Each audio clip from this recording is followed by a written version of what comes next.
intentional with what you consume, with your thoughts, and really sitting with yourself before you go and give yourself to work and kids.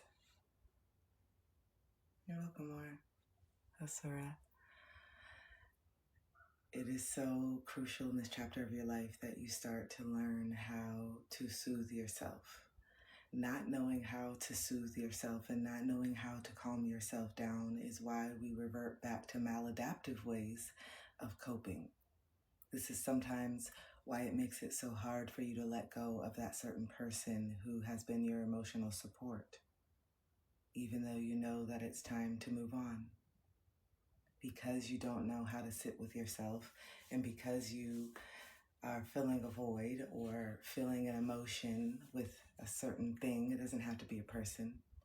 This is why we revert back to maladaptive ways of coping to deal with the stress that the body is feeling from not having that coping mechanism anymore. So how do we soothe ourselves? How do we learn how to regulate our own nervous systems? And so this is why I love starting out my lives with my sound healing and deep grounding breaths, because that is one of the key ways. If you can't get to any music or sound healing in the moment, you always have your breath. And when we become super anxious and we have those emotional panic attacks that feel like we are truly in danger, that's when we breathe very shallow and we start going in circles and the thoughts are racing and our heart is racing and maybe we're sweating and we can't calm down and we're walking in circles and we're pacing. That is the dysregulation in that moment when you start to behave like that, or if you start to shut down and just not say anything and just dissociate from the situation. That is the moment where we have to start taking those deep breaths. That is the moment where we have to start using the tools that we're learning right now when we're not dysregulated.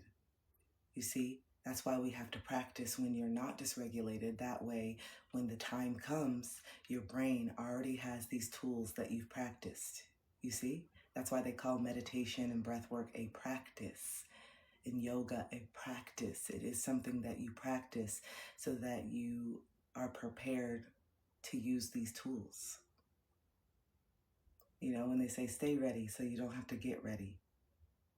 And so by you consciously making an effort to sit with yourself instead of scrolling, or sit with yourself instead of just laying there in bed. Maybe you lay there in bed and you take some deep breaths and you close your eyes and you start to just meditate for a moment and think about how you're feeling.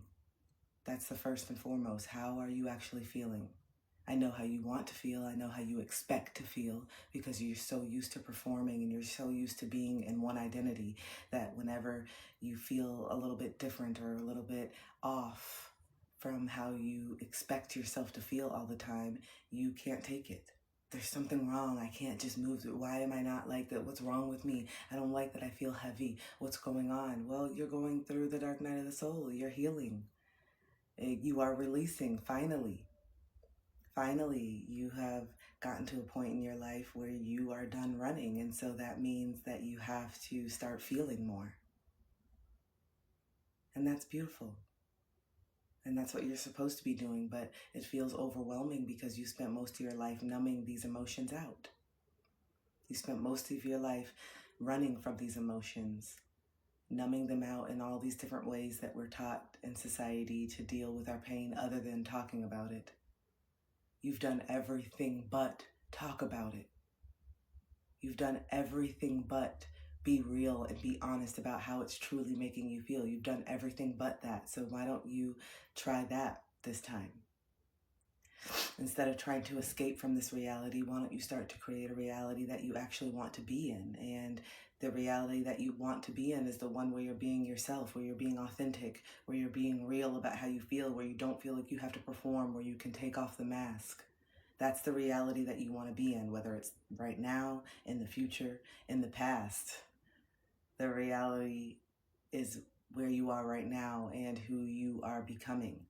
And so if you are becoming someone who stands in their truth and doesn't let people walk all over them and can hold themselves accountable when they make mistakes, you have to start doing that now. And so when you wake up and you're feeling heavy and you're feeling sad, instead of shaming yourself or going to take a hit or drinking some coffee to get the caffeine, because I just don't want to feel like this, I need the caffeine. We normalize this every day. Why don't we sit with it and say, okay, I'm feeling really uncomfortable this rising. I'm not feeling peppy, and that's okay. I'm going to honor that for once. I'm not going to try to take a substance or do something or have a phone call or do something that gets me out of this mindset. Maybe I'm supposed to be in this mindset right now. Maybe I'm supposed to be feeling heavy. That is what I asked. I said that I'm so tired of carrying this baggage that I'm ready to put it down. And so maybe you have to feel it in order to heal it. So this is why your body is allowing the memories and the emotions and the feelings to come up, even if you don't know exactly what experience is attached to them. You do know that you are making a conscious effort to heal. You do know that you are dabbling into shadow work and inner child work. You do know that this is a healing time for you right now. You know these things. And so don't be confused or shocked when you wake up feeling emotions that you are not used to feeling, because the majority of your life, you have been running from these emotions. You have done things strategically, subconsciously, not to feel these emotions. So don't be shocked when it's coming up now. Don't be surprised when all of a sudden you're just not feeling yourself. This is yourself. You are you. This is you. You're not all light and peppy and happy and just one spectrum of feeling. You are a spectrum of all of them. You just haven't allowed yourself to feel them. So yes, if you're 30, 20, 60, it's going to feel overwhelming, especially the longer that you've suppressed them. Hold on one moment. Let me turn on my light. One moment. Let me turn on my light.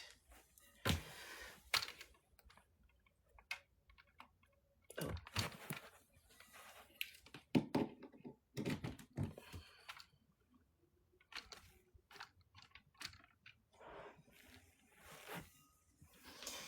Better. Oh, hello, this is me. Hi, I'm Kristen. Now you can see me. I'm not in the dark anymore. Hello, I do daily coaching sessions every rising from around 6:30 to 7. Sometimes I'm slower in the mornings on certain days, but I'm working on getting here consistently at 6:30 a.m.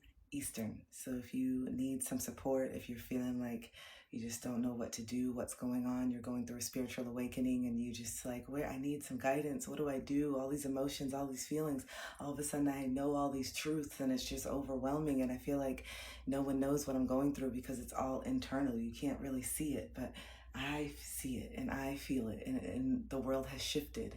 And at first, a lot of us go through this blissful moment of finally feeling reconnected to source, because source doesn't disconnect from us. We disconnect from source because we go through this journey and this darkness in our life where we really do, oh, thank you.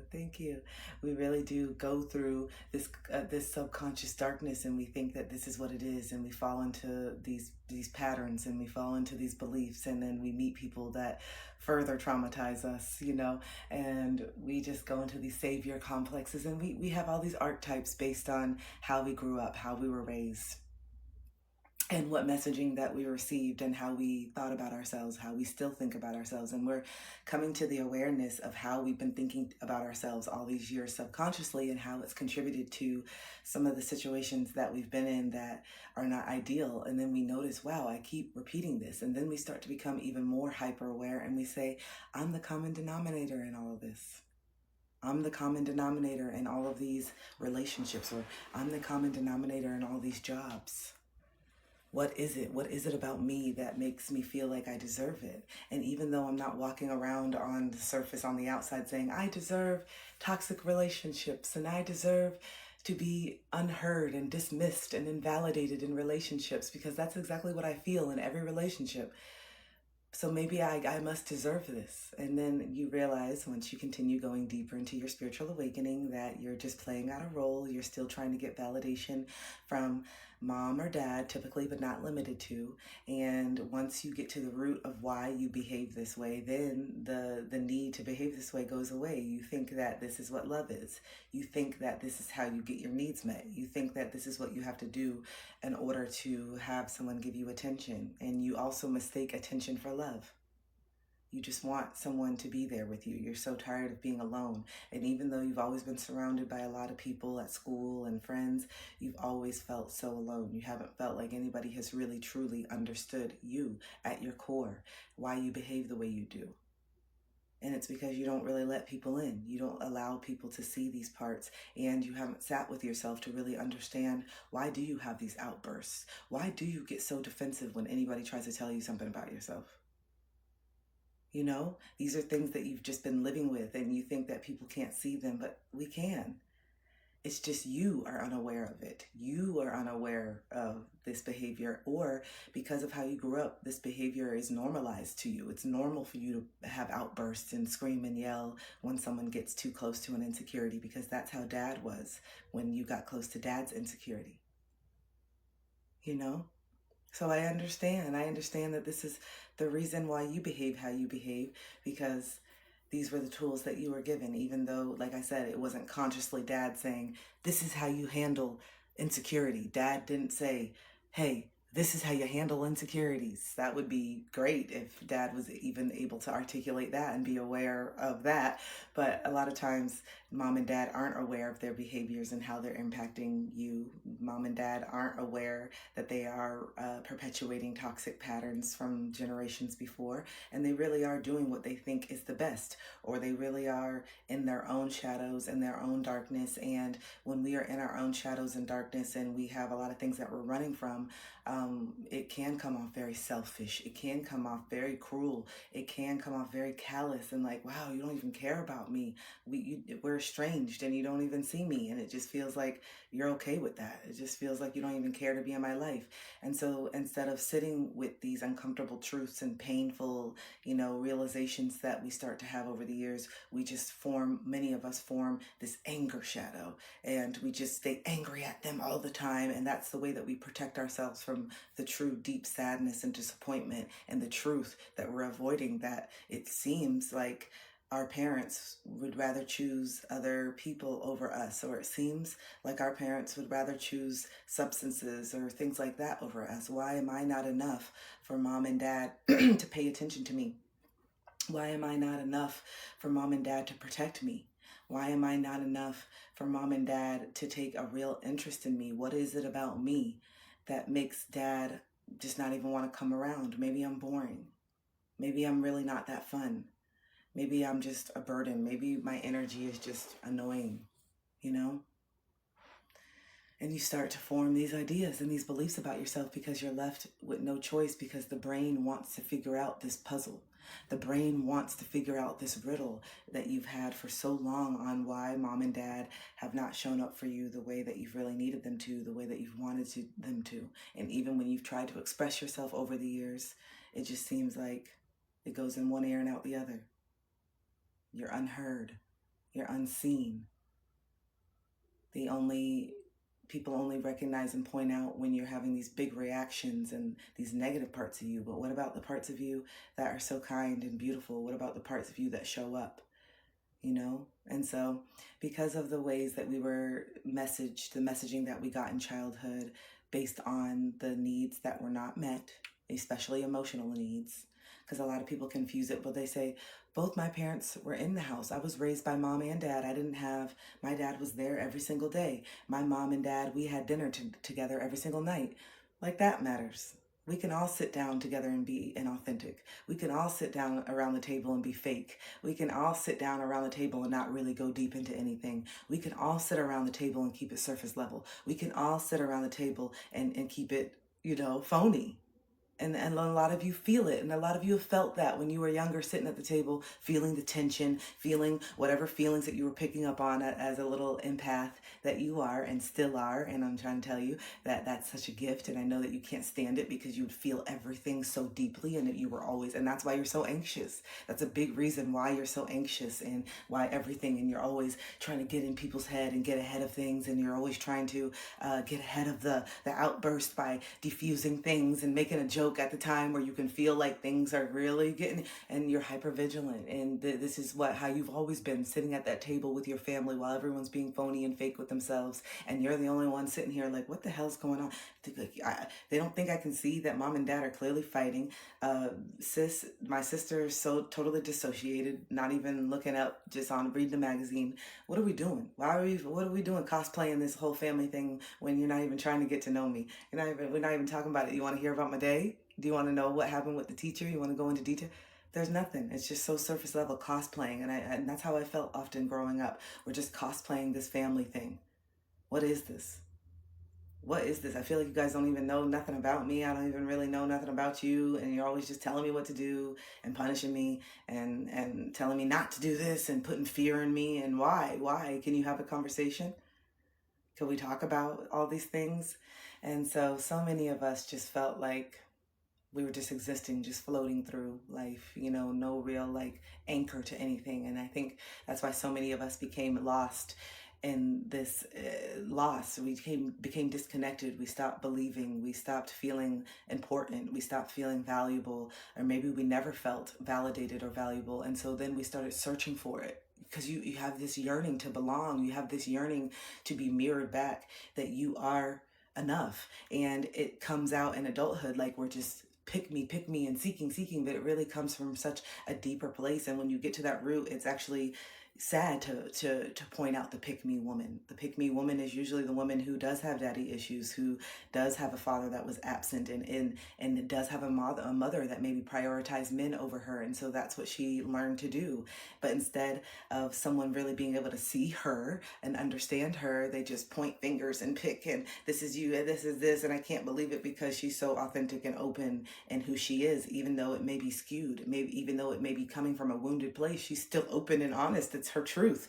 And many of us point fingers at the people who are open and honest and always have a partner and always serial in a relationship, while all of us are yearning for the same thing and we want the same thing and we've been through many of the same things. We just don't put it online because we are not brave enough to really show our shortcomings. We're not brave enough to really show who we are, especially when you hear what society is telling you and you start to become aware, oh, this is a good thing, oh, this is a bad thing. Based on whom? Why? You are taking advice from a whole bunch of people who are running from themselves. So yes, we're going to suppress and we're going to point fingers at the one person who's being the accurate depiction of the things that we feel and we hate within ourselves. And so we use that person as a scapegoat. We use that person as the pick me. We use the pick me as the pick me to avoid the same shit that we are doing within ourselves.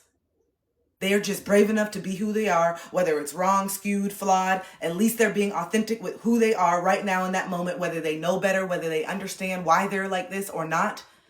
Meanwhile, we're in the shadows behind our keyboards, having the audacity to judge and project the things that we are never willing to come out into the light about, always being a fragmented version of ourselves because we care more about fitting in with people than we care about being our damn selves. And then you have the audacity to point fingers at someone who does, which is a representation of something that you wish you could be.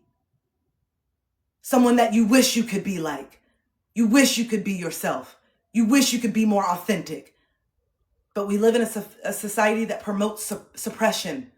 We live in a society that promotes performance. We live in a society that promotes wearing a mask. Because if we all wear a mask, then we all won't have to look in the mirror and acknowledge the fact that we're wearing a mask. And then we all won't have to question deeper why we are wearing a mask. Why is it not okay for me to be myself? Why is it not okay for you to be yourself? And why is it that when you make a mistake or you show something that may not be objectively beautiful or right, you're shut down, you're shunned and back into the shadows? Get back into the shadows. We don't want that authenticity here. We don't want that realness here. We don't want that truth here because it makes us question ourselves, because it contradicts the things that we believe. But that is exactly what you're supposed to be doing here. Because of course, all of us are going to be indoctrinated from birth. All of us are going to be conditioned by what our parents thought was right, what society is right. And this is why we do go to sleep. And this is why we do have these wake up moments where we start to question things deeper. You are meant to question things deeper. You are not meant to just listen to things at first value. at face value. Yes, for a while you fall into it because you really want to belong and you think that you can trust your parents. But then when you start to see the gaps in the stories, and then when you start to see the cracks, and then when you start to see the things that contradict what you've actually experienced based on versus what you've been told, that is where the critical thinking has to start kicking in. But it doesn't, because we're so ostracized and projected on and stoned for having any other thought that's different than the collective of who you're around. You don't dare to question anything. You don't dare step outside of the box that's limiting you in the first place. Because if you do, you're met with consequences, because the people who have brainwashed you want you to stay brainwashed. The people who have conditioned you want you to stay conditioned. And so now you get reprimanded. You get ostracized for having even a different thought.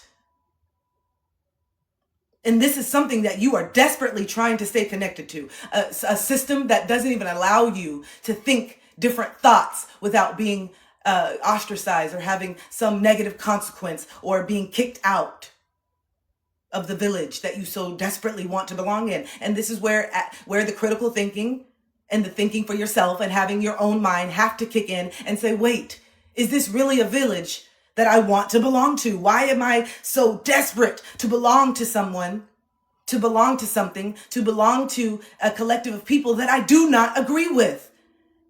And even if I sit at the dinner table and I participate in the surface level phony conversations, I know what's true in my heart. I know what I'm feeling in the pit of my stomach every time dad speaks like this. I know what I'm feeling in my chest every time mom says that thing that she's always said that I've never agreed with. But the more and more that I'm waking up, it just feels like I can't stay quiet. I feel like I can't. I feel like I'm screaming and no one can hear me. I have those dreams all the time where I'm trying to get away and I'm screaming. I can tell in the dream that I'm screaming. But in my dream, nothing comes out. And I can tell that if someone could just hear me, if there was just a noise that could come out, things would be different. I would be saved. And I always think that it's the people around me that need to save me and that can't hear my voice, but it's me. I can't hear it. It's always drowned out by what everybody else thinks. And this is why we are called into solitude. This is exactly why we are called into isolation, which is exactly what you don't want. You don't want to be ostracized from the group, but you're not. You are making a conscious decision to step away from the village that you no longer resonate with, to understand who you are, independent of the village. Who are you when you're not being told who you are? Who are you when you're not in fear of being who you are? What do you have to say when you're no longer scared of being kicked out? Remove yourself, so therefore you don't have the fear. Take control, so therefore you don't have to wait for the rug to be pulled. Stand up and walk away yourself. And have faith and have trust that you will find the people that are more alignment with you, but you don't even know who you are. You don't even know who you are. And so, yes, you walk around and you become a chameleon in every single group. And you try to fit in and you say things that you don't mean. I think men do this a lot. Say things they don't mean with the locker room talk, even though deep down you say, I wouldn't treat my mother. I wouldn't want my mother. I wouldn't want my daughter to go through and be like this. But you say it anyway because you don't have a strong sense of self. You care more about the perception than you do about who you are. Instead of leading with integrity and saying, I'm not going to fall for this. I'm not going to subject myself to this type of objective behavior. This is not what I think about women. This is not what I want for my daughter. And I'm not, and you can call me the simp and you can call me this. I don't care what you call me because I know who I am. If more men could stand up to other men like that, instead of fawning them because of the absence of their father, because of the emotional attention that they didn't get from their fathers, because of the love and the support that they didn't get from their fathers, now they fawn other men, even the bad behavior, because they want more to be accepted by their father still than to stand into the truth of who they are. And so because dad is maybe gone, or dad still doesn't see him, and dad doesn't really care or give a damn, He tries to get this love from his homies. He tries to get this love from other men, even men that he has no business being around, that are not good influences, that are also wounded in their pain, projecting bullshit that they learned from their fathers. All while having tumultuous marriages and relationships. I don't care if they've been together 40 years. Cosplaying. My parents have been married 45 years. Yeah, and ask your mother how she really feels.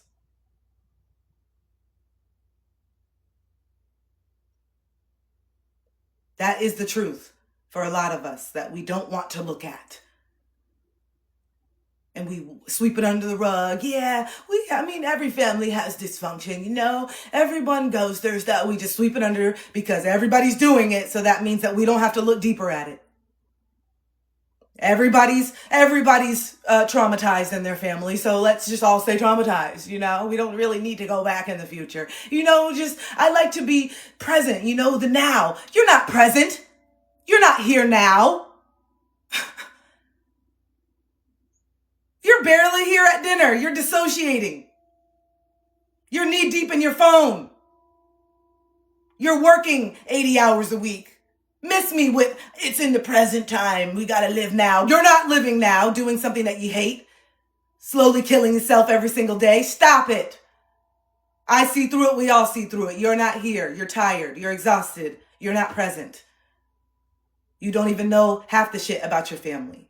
Couldn't even answer a question. And I'm not telling you that to shame you. You are a part of the system, following through, doing what you think you need to do as a man, providing for your family. You're doing exactly what you think you need to do in order to gain the respect of your family. Not recognizing that, yes, they do respect you, keeping a roof over your head. I'm not taking away from that. It's hard to get up every single fucking day when you are literally suppressing your emotions, and every day you want to break down, falling asleep at the wheel because you have shift syndrome, working all these hours, can't say no every time you see that email that says, hey, you want to take the overtime? And instead of you staying home and getting your ass in bed and getting some rest, you take it as another opportunity to make some money, because making money feels really good. It's something that I'm doing that's really good. Instead of myself on how I was feeling, that was how I was feeling. I'm not really great at anything. And so I never really stepped into my potential, even though I knew something deep. I always had these feelings as a child that I was supposed to be on the big stage. And it always was me playing the electric guitar. I really love the electric guitar. It's something that I really would love to learn. And I always see myself just on the stage, just having a killer solo, just like going crazy. And I come to find out, and realize as I got older, that it wasn't necessarily me actually playing the guitar. It was me being on the stage. Thank you. One of my best friends got it for me. It was me being on the stage. It was me just being in that limelight. And I didn't know back then that I'm a Leo moon, Sagittarius sun. I love entertaining. I love making people laugh. I love teaching. I love being on the stage. And so I had these videos, and I had these visions as a young child, and I didn't know that I was clairvoyant. I didn't know that I was claircognizant. I didn't know that I had these abilities. And so now stepping into it and not being scared of how you guys or anyone's perceiving me, it feels like I can really step into my own potential. And so I realized that because I didn't think I actually had potential, and I didn't think that I was really meant for anything great on the surface, but even though deep down I knew, I would project the potential that I felt within myself onto everyone in my relationships. And so this is why I would meet people and be like, no, you deserve so much more. This trauma that you just told me, I am going to heal you. Let's get you into school. Let's get you into therapy. I can't tell you how many people and it's not tooting my own horn. This is just the truth. From the first boyfriend that I ever had, high school dropout, was stealing and doing stuff. And for some reason, why was I so attracted to that? You know what I'm saying? I never did that. Even though I knew, I guess I had the streak in me, I never did any of those things. I was way too scared to steal. I never did drugs. I never did none of that. In my teens and 20s, I didn't start exploring with stuff until later in life. So all through my teens and 20s, I was just straight and narrow, so scared to get in trouble. But also, I want to be out. I want to dance. I want to I want to see this. But I was always terrified of it. But then I met this guy, my first boyfriend. I was 17, and he was just doing bad. He was just bad. Not bad. No, now I look back, he's just being him, and I understand, so I don't want to use that word, but he was just out there and doing this and smoking weed and doing, and I was just there's something about him. And so by the time that we were about 6 months in of dating, he got his GED. I enrolled him in the community college with me because it was around the time that I was graduating high school. He had dropped out. So I was like, no, come on. You're so smart. Like, I see you. Why do you have to do this stuff? I feel like you're such a good person. Let's go to school together and learn and do these things. And I'm like, I feel like you can do it. And his mom loved me. She was just like, wow, I can never get through to him. Like, whatever. And I was just like, I see it. Like, he's awesome. What are you talking about? And it's just like, man, it really does take that one person not to look at this bad behaviors and these things that you're doing, but to be able to see past that and say, no, I love you. I think that you have such a good heart. And it really did change. And we don't talk anymore now, but that changed. And I know it did. Granted, we had crazy times and we all thing, but then like other people that I've met even older, like in 10, 15 years after that, I've met men that definitely needed to be in trauma right away. Like I have met very, very traumatized men that actively like night terrors, waking up, screaming, crying. Like I have dated some very and I'm sitting here, I'm like, why? And like, even in the beginning, when they tell me you don't want to be around me, like I'm fucked up. Like they've literally told me that. And I'm like, no, I think that you're beautiful. There's something like it just, my eyes, like I just can't see it. I don't just see the darkness in them. I see the pain. I see just like the insecurity. And like I'm so used to trying to fawn my father and not make my father feel insecure because I knew that was his biggest trigger. If I said anything that made my dad feel insecure, if I point out something, that's when I would get the most anger. And so I subconsciously was like, I don't want them to get mad. I don't want them to think that I'm judging them. I don't want them to think that they're not enough. It was always that. It was always that. That was the biggest thing. I don't want these men that I'm with to feel like they're not enough. It was always that. And it was because I was projecting how I felt. And so I was going overboard and doing things that I didn't need to do. And I think it's nice. I think I don't take it back. I don't take back anything. I'm happy that he got into school, my first boyfriend, and got his college education and maybe started to see more in himself. And I'm happy with this other guy that I'm talking about that I literally took my whole 8-hour shift that I was supposed to be working, calling different therapists, male therapists, all these ones, asking if they specialized in his particular trauma. Like I spent a whole 8-hour shift instead of doing my work, and instead of getting in my own damn therapy. I knew at the time, I look back, bitch, you needed therapy. What the hell you over here calling 8 hours for him? And your ass needed therapy to understand why you felt like you needed to do this with every person, why you feel this overwhelming like chain. I'm telling you guys, the trauma bond, it really does feel like a chain. And looking back, I can pinpoint most of the moments that I felt the chain. I can pinpoint the moment where I felt like, oh fuck, I can't get away from him now. And it's usually when the man was vulnerable, super, super, super, super, super vulnerable. And I could tell that he's probably never been vulnerable with anybody like this. And then I felt like, oh, he just opened up to me. He's probably never told anybody this. Look how he's like in so much pain. And I mean, if you've seen it, I mean, anyone in pain, but seeing a man who has been super, super suppressed finally open up is like really, oh my gosh, because I guess we don't get to see most men do it. And for someone like me, I love it. So I'm like, oh my God, this is what I've always wanted with my father. And so whenever I have a man that is willing to show me these vulnerable parts, I like eat it up. And I feel like I'm like, this is my dad. And it's not my dad. You know what I'm saying? Like, it's not my dad. It's just, this is a man that I just met 2 weeks ago. And I know, and I didn't know that I just maybe have this energy that makes people feel safe to open up. Cause I'm like, oh my God, well, you never told anybody and you're telling me. And I feel this astronomical weight immediately when they tell me these things. I literally would feel this weight that I am responsible for these emotions now. This is mine now. Like this is what I have to do. And it doesn't feel like, oh, I'm choosing to love him. No, it feels like bond. And so it's like, I really look back and see, oh my gosh, like, yeah, that trauma bond is real. And twin flames, I know a lot of people will say it can be twin flame. And if you resonate with that and that's what you feel, that, you know, I think we have a lot of karmic relationships. And I think that these relationships really are divine to wake us up. But I think that some of us are so deep in it that we just have to keep getting sent the same person. And I think it does, as we get closer to our actual wake up, it's like, it's always that one person that we really were done playing games. I really was done. I really wanted this one. I really thought this was it. And that's usually the one that really pulls the rug from under us, because it like your spirit team, God, the universe knows, okay, these little glimpses weren't enough in 2005. Okay, you got in another relationship in 28 and that one burns you too. Wasn't enough. You got in another relationship in 2010, burned the fuck out of you, still didn't learn it. Okay, now we're getting closer. Now we're playing off the age. So not only is it like when you're 19, 20, it's kind of like whatever, you know, but then when it keeps happening and you don't learn the lessons and you start getting into your 30s, now we're playing with the biological clock, which makes us even more desperate sometimes, which makes us even feel like we have to rush even more because we've bought into the systematic lie that like after a certain age, we're not going to be able, and we're decrepit and now we're old and we're not this, but it's really just playing on how people look at youth. And we're seeing that more and more now, that now people at 30 are decrepit and old because people want people who look younger, and it's actually not, it's not cute. You know, some of the things that we do, like the grooming that we do on our bodies and the way that we remove hair and the way that we do things are for this youthful gaze. Okay, so you start to grow, you start to realize this shit. And this is why certain men who are not ready to grow, you see them going with younger women who may not have the mental capacity or understanding or awareness as someone who's been through it, and finally have awakened to it. Then they know, oh man, I can't play these games with them. They're going to actually require me to heal. They're actually going to require me to step into it. And I don't want to do that. I don't want to, I'm not ready to do that, you know? And so now I just have to go younger. I'm going to adapt. I learned that older women have more maturity, have more intellect when it comes to the games. And so I'm not ready to heal the game, but I don't want to be alone.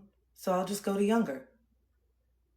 And that is the logic. It's the logic. It's about like that mirror. People don't want to be in a relationship that has that mirror of always constantly forcing them to be in places and face things that they don't want to face.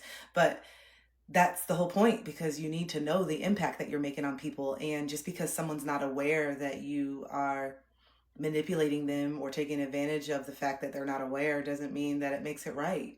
And you should have more integrity in yourself to not do that, because there's many people that are very aware that they are manipulating people. It's not like people are unaware of that. They're doing it and they're okay with doing it, and that's not okay. And your integrity and your character, that's what people mean. Who are you when no one's watching?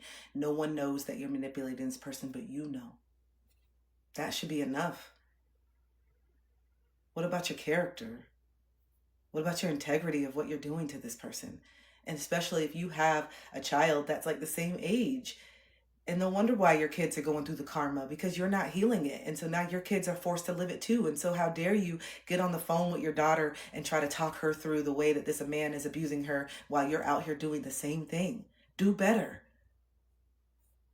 On the phone giving her advice to leave that guy and you shouldn't put up with it, and then you hang up the phone and then you go back to that person that you're manipulating to and wonder why your daughter is going through the same shit because of the karma, because she sees you doing it subconsciously. She feels that you're doing it. She sees that this is what you're doing, and she still wants daddy's attention. And daddy prioritizes all these women over his daughter, and so daughter is trying to get daddy's attention from all the men that are just like her daddy. Because that little girl still needs her daddy. Yeah.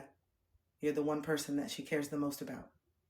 And hopefully that changes so that she can free herself, because maybe you'll never prioritize her. And so I hope that she frees herself from needing your validation and looking at you as a hero, because you're just like the men that she's healing from. And that's something that you need to sit with, because you're not inherently bad. You're not inherently this way to your core dad, but you did not have the capacity, the awareness, or the mental fortitude to heal this in this lifetime. So now your daughter is being invited to. So I hope that she does heal. And a part of the healing is probably going no contact with you or speaking up to you. But if you're the type of dad that doesn't allow people to speak their truth, she'll probably just have to go no contact with you for a little bit so she can gain her own sense of self and realize that she was just trying to please you all these times. And so then once she decides that she doesn't care about pleasing you anymore, the spell is broken. Once she decides that she doesn't care about your validation, the curse is broken. I validate myself. I please myself. And so therefore, I don't go on this subconscious pattern of trying to please other men, because I no longer care about pleasing the root, my father. My father was the root of why I was trying to please the men. But I didn't want to let go of my dad, and I didn't want to abandon him in all the things that he said and deflected and gaslight on me. They worked over the years. I did think that I was a bad daughter for having needs. I did think that I was selfish because I was demanding him to show up. I did think that I was too needy because I wanted to see him more than once every couple months. I did think that I was asking for too much because I wanted him to take an interest without me having to call. I wanted him to actually call me and take an interest in me. And so, because all those things were messaged back to me as wrong, and I got scolded and I got yelled at and I got belittled and I got called all these names for those things, then I just said, okay, these are not things that I need to worry about. I just need to settle. And I did. I settled and I got into relationships that reflected what I felt that I deserved based on how my father treated me. And at the end of the day, it's not my dad's fault. He was raised that way. He had a very tumultuous relationship with my grandmother. She was very nasty to him. So I understand his hatred for women.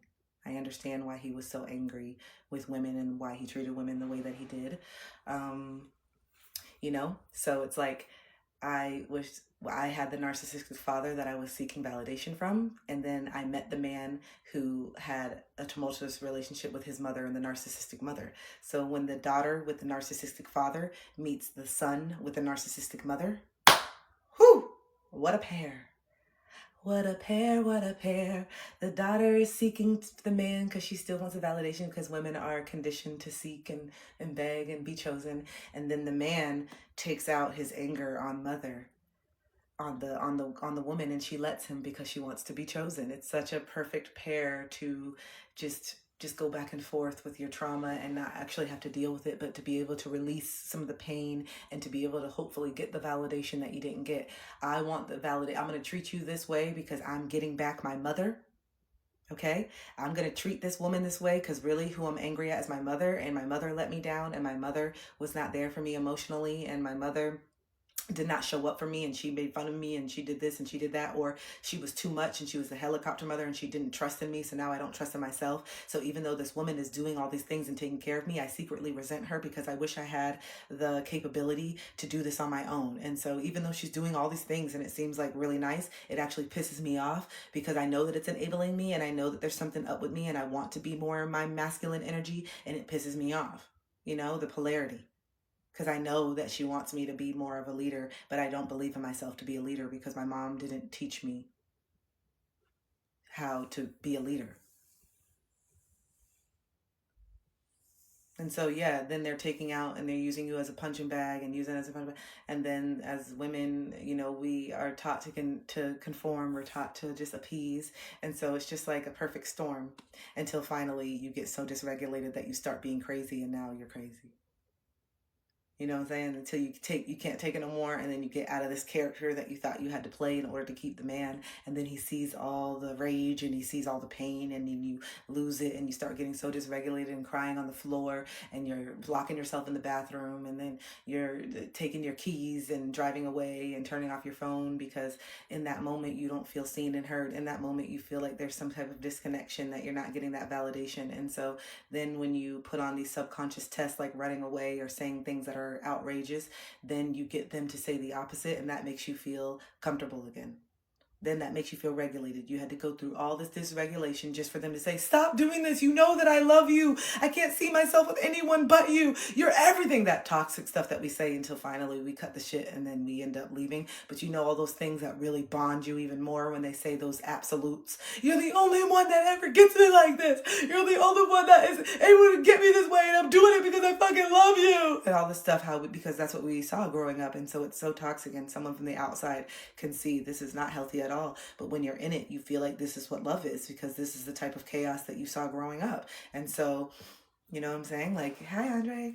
And so this is the type of chaos that you saw growing up. And so, it's like it's the more that you become aware, because you haven't quite yet woken up in the relationship. You haven't quite yet been burned enough for you to be like, holy crap, this fucking hurts. Like they cheated now, or now you caught them.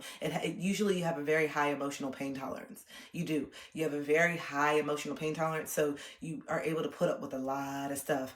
And that will change the more that you start to love yourself, the more that you start to see your worth, the more that you start to actually value yourself. You won't have a high tolerance for BS. And so you had a high tolerance then, but it took something real painful, like something really that gets to the core of your insecurity. And for many of us, it is that cheating, or it is that knowing that the partner has actually chosen someone else. That's the break. That's where we usually have the psychotic break. When we know that we are completely out of control of that person, because the perceived control of that person is what made us feel safe in the first place.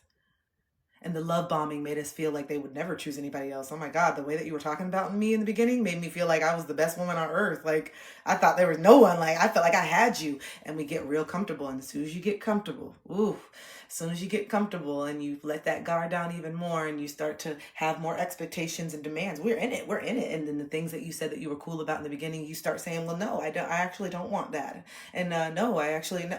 Then that's where the avoidance starts to usually fade away, because I thought you were okay, and now you're starting to see more and you're starting to demand more. And then the avoidant is scared of losing independence, and then the anxious is scared of losing connection. And so those two is rough, because you just smother them, and then you're taught that when someone pulls away to go more, when really what happens to get the avoidant back is when they pull away and you just stay the same.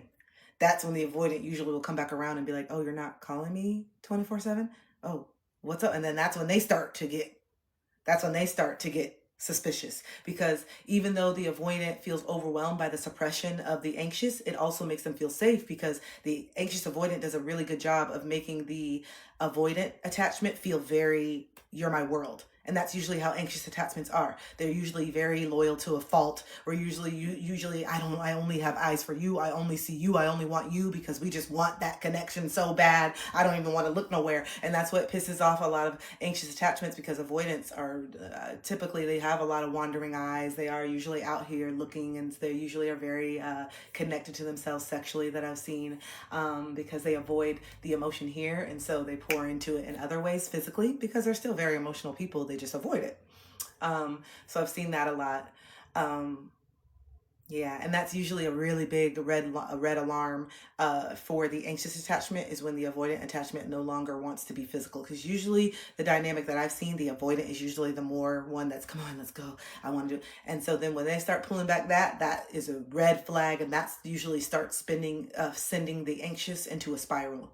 That connection physically, because even though you don't really have a strong emotional connection, you definitely know that that physical is the way that you're going to feel seen and heard in that person in the moment. Even if all the other times you can tell that they're not really present, that connection and that intimacy, that makes you feel good for the moment. And some people get addicted to that moment.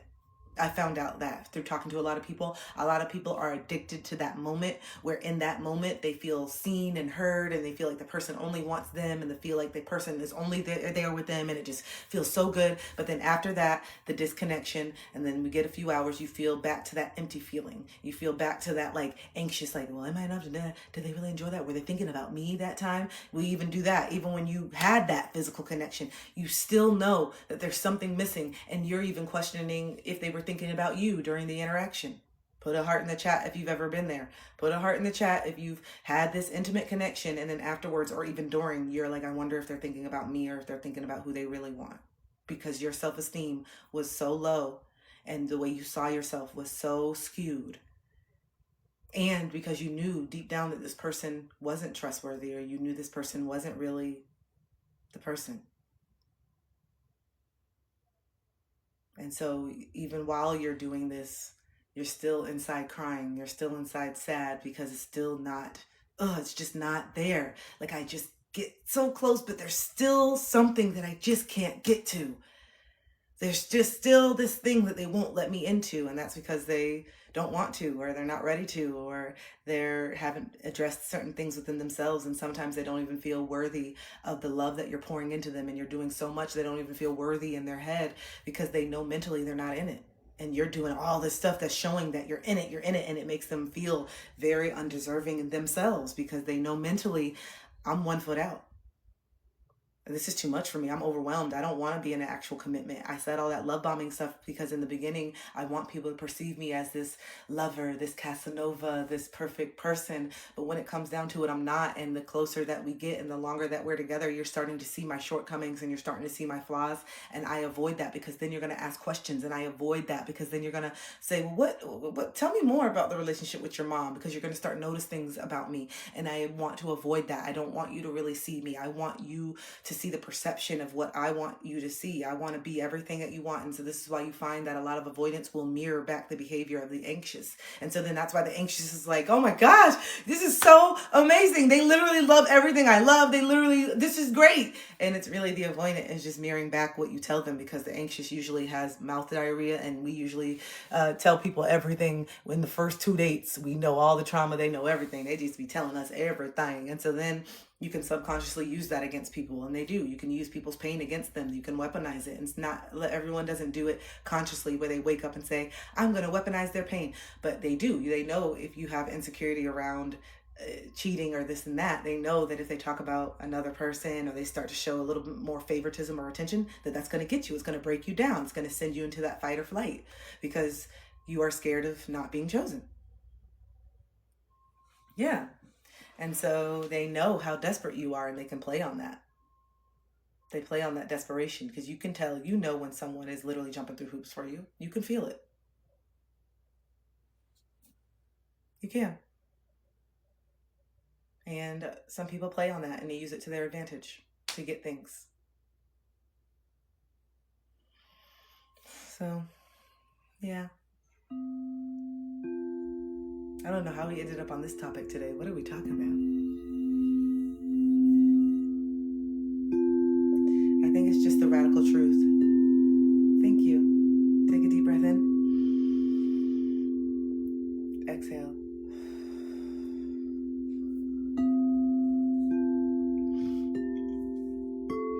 Yeah, I used to tell him I'm yearning for connection, and he would pay me, no, never mind. So sex became how yep, I know, Ray. We all abandon ourselves, and we do things that we don't really necessarily want to do to get the things that we need, because yes, I am in the USA. Yes, because whether we are aware of it or not, whether we think we want it or not, we do crave. Humans need connection. And even people who are gamers, right? Even people who stay inside most of the time, who don't have a lot of interaction with people, they're still feeling some type of connection. This is why they're talking on the headphone. This is why they're going into the game together. And so maybe it's not a physical connection of someone sitting right next to you, but even gamers, even people who spend a lot of time alone are still connecting to something, are still feeling connected to something. We want to feel connected to something. We need to feel connected to something bigger outside of ourselves. It's just how we are built. It's how we are designed. That's why we go seeking. If we didn't need any bigger connection outside of ourselves, then a lot of us wouldn't be walking around feeling empty, feeling something. But where we get caught up is that we really truly believe that there's something missing because of what we didn't get in childhood, because of the validation, the love, being seen, being heard, being supported, being encouraged, being talked to in a certain way, being admired. We needed our parents to make a big deal about our drawings. We needed our parents to make a big deal about our creative writing projects. We needed our parents to make a big deal about our band recitals. We didn't need to look out and see them reading a book or on the phone. That really crushed our spirit. A lot of people don't realize that. Like, yes, they showed up, they were there, but the presence of your parents is what you've been missing. And the presence of other people is what you're still searching for. And the presence with yourself is what is making you feel like you're lacking something. It's because you are not present with yourself. You are on autopilot saying, I need it. Like I need it like a fiend. I need it. I need it. I need it. I need it. I need something. I feel so empty. And so because you want something instant, you'll eat that sugar, and then you'll keep searching. And then you want something instant, you'll have that empty sex. Okay. And then you still keep looking, and you want something instant, and then you take that trip. Okay. It's fun. And now I'm still looking. You want something instant. And so you start doing something else, drugs. You start doing, because I just need something. I just want it. And it's just constant. It's just constant. It's just constant. Searching for a high, searching for the next high, searching until it becomes so exhausting. And you really do start to resent people and resent life and say, I resent everything. Why do I have to do all this? Why am I just not enough? And then you wake up and you say, I am. You have to decide. It's a decision that you have to make. It is, because you've been disconnected from this part of yourself. So now you have to decide to reconnect to it. And that is a process, and it takes time being alone. You always have to be with everybody, and maybe it makes you feel like who you are is just boring or not enough, and you need to prove to yourself that you're not. You're a fun personality. You're boring because you've been trying to fit in with everybody. You feel dull because you're trying to be like everybody else and say the things that everybody's saying and don't get out of line, and I don't want to say anything that maybe kick me out of the group, and I don't want the group to think I'm weird, and I don't want the group to think I'm radical, and I don't want the group to not like, okay, well then, yeah, you are the group. You're not you. You're the group. So yeah, you're going to feel bored because you're not really saying what you want to say. And you're not really dressing how you want to dress. That was a big one growing up. There were so many weird things that you wanted to style and dress, but as soon as you did it, people made fun of me. People made fun of me in middle school for wearing my little high socks. I used to dress like, I really love Clueless. I was really inspired by Clueless. I get really inspired by movies and fashion and music videos. I've been like that since I was younger, and I like to recreate the outfits. And so, I was really inspired by Clueless. I loved all the skirts, the plaid. I just thought it was so cute. I loved that movie growing up. It was a cult classic in the 90s when I was young. And so going into 8th grade, I told my mom, for my back to school shopping, I want you to get me knee-high socks and Mary Janes, and I want these plaited skirts, and oh my God, these little crop sweaters. And Britney Spears probably influenced me too. And I did, and people made fun of me. Oh yeah, when I went to school, people were just like, some people were like, oh my God, I love it. And I rocked it. And people were like, oh, you look like a little white girl. You know, the black people just thought you look like a little white girl, all these little things. I got, you look stuck up. Oh, a little preppy. Look at this. I got made fun of, but it was me. It was me. And I liked it. And I really look back and I'm like, wow, I'm so proud of how bold I was to just keep rocking it every day, even though people were telling me that I looked stupid. I was bold. And so I had to really start giving myself more appreciation. I'm like, no, you've really lost who you were. You were tenacious. You were bold. You used to be the first one out in the middle dancing. What happened? You've been broken down or something. That's what I had to say. What the fuck? I had to realize. And after the last relationship, I was like, I don't remember being this insecure all the time. But it was there. It was there. It was just the relationships bring it out of me more. You know, when I'm single, I would say, oh, I feel like I'm so confident when I'm single and I'm out and I'm dressing, but I wasn't. I was always seeking. No one saw what was going on in here. No one saw what was going on in here. Yeah, I looked good and I had outfits because I knew what to dress, and I knew for the male gaze, I knew what men wanted to see, and I knew all the things, even though I just never felt like that girl. I never felt like that girl. You know, there was women that I felt like, even though we were in middle school, they were just like put to they had their hair rollers. Everything was just like up level. I was just like, how old are you? Damn. Why do I look like, what the fuck? There was always just those few girls in school where I'm like, what the fuck? How old are you? They would be called grown or fast. All of them, stay away from them fast girls. That's what my mom would say. Stay away from them grown girls. But now I look back and realize there was a lot of shit that was happening to them girls that made them grown. I don't want to judge them. Now I look back and I'm like, nah, they were that grown for a reason. There was a reason. They had to grow up a little too soon, or they had a wrong idea, or they were looking for something that they weren't really ready for. You know, when I look back and I can see it. But no, I would go out and wear the things, and I had the hair and all the stuff that was supposed to make me feel good, but deep down I would walk around and people could still feel my energy of not feeling like I was enough. And then I'll tell you guys, whenever a man, especially an older man, would try to talk to me, yeah, I would just smile when they would say, hey, you want to come back with me? No, for some reason I couldn't say no, I'm not coming back with you. Like now who I am, no. I'm not coming back with you. I don't want to come back with you. But back then, I would just smile. That was my thing. Because in my mind, I'm like, oh shit, I don't want to feel like stupid. I feel like a loser. I don't know, shit. But I definitely don't want to go back with him. I feel scared. What the fuck? I don't want to be even in the car with him. Like, I know everything in my intuition saying don't get in the car. But he's going to think I'm stupid. I don't know. I just hate that I feel so stupid. Why can't I just be like everybody else? Other people go home with the, well, why can't I? But I really don't want to. Should I? No, you shouldn't. No. These are all the things when he's talking to me and I'm like this. And then I would just be so happy. Oh, a girlfriend would just come and be like, come on, Kristen, we're leaving. Oh, no, I'm with my friends. Yeah. But like, just even that freeze. What the hell? Why am I going through all that? Why am I going through all that? I know that I don't want to. So say no. The answer was clear right away. I said no in my body right away. Look how I'm acting. Why am I doing this? And then if I was the guy, I'd be like, never mind. If I ask somebody, hey, do you want to come back with me? And they're like, I'd be like, okay,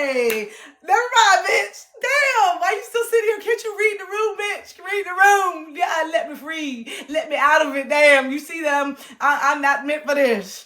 I'm not old enough. I'm a child. I don't want to be out here. So that's my mom says. Stay out here in the street. You too old. No, I'm a child. I'm not even supposed to be in this club. I'm not even supposed to be in here. You look real. How come you just your bone structure? You just look like you just look like you've been through a lot already. How old are you? Because I'm 18. I'm 18. Like, look. This is my mom told me, you want to be out here, okay, getting in stuff you shouldn't be in. You want it's all cute until someone gets up and get up. No, I'm fine, God, I'm grown, stop. And then all of a sudden someone really is aggressive, like those men, they get so aggressive and then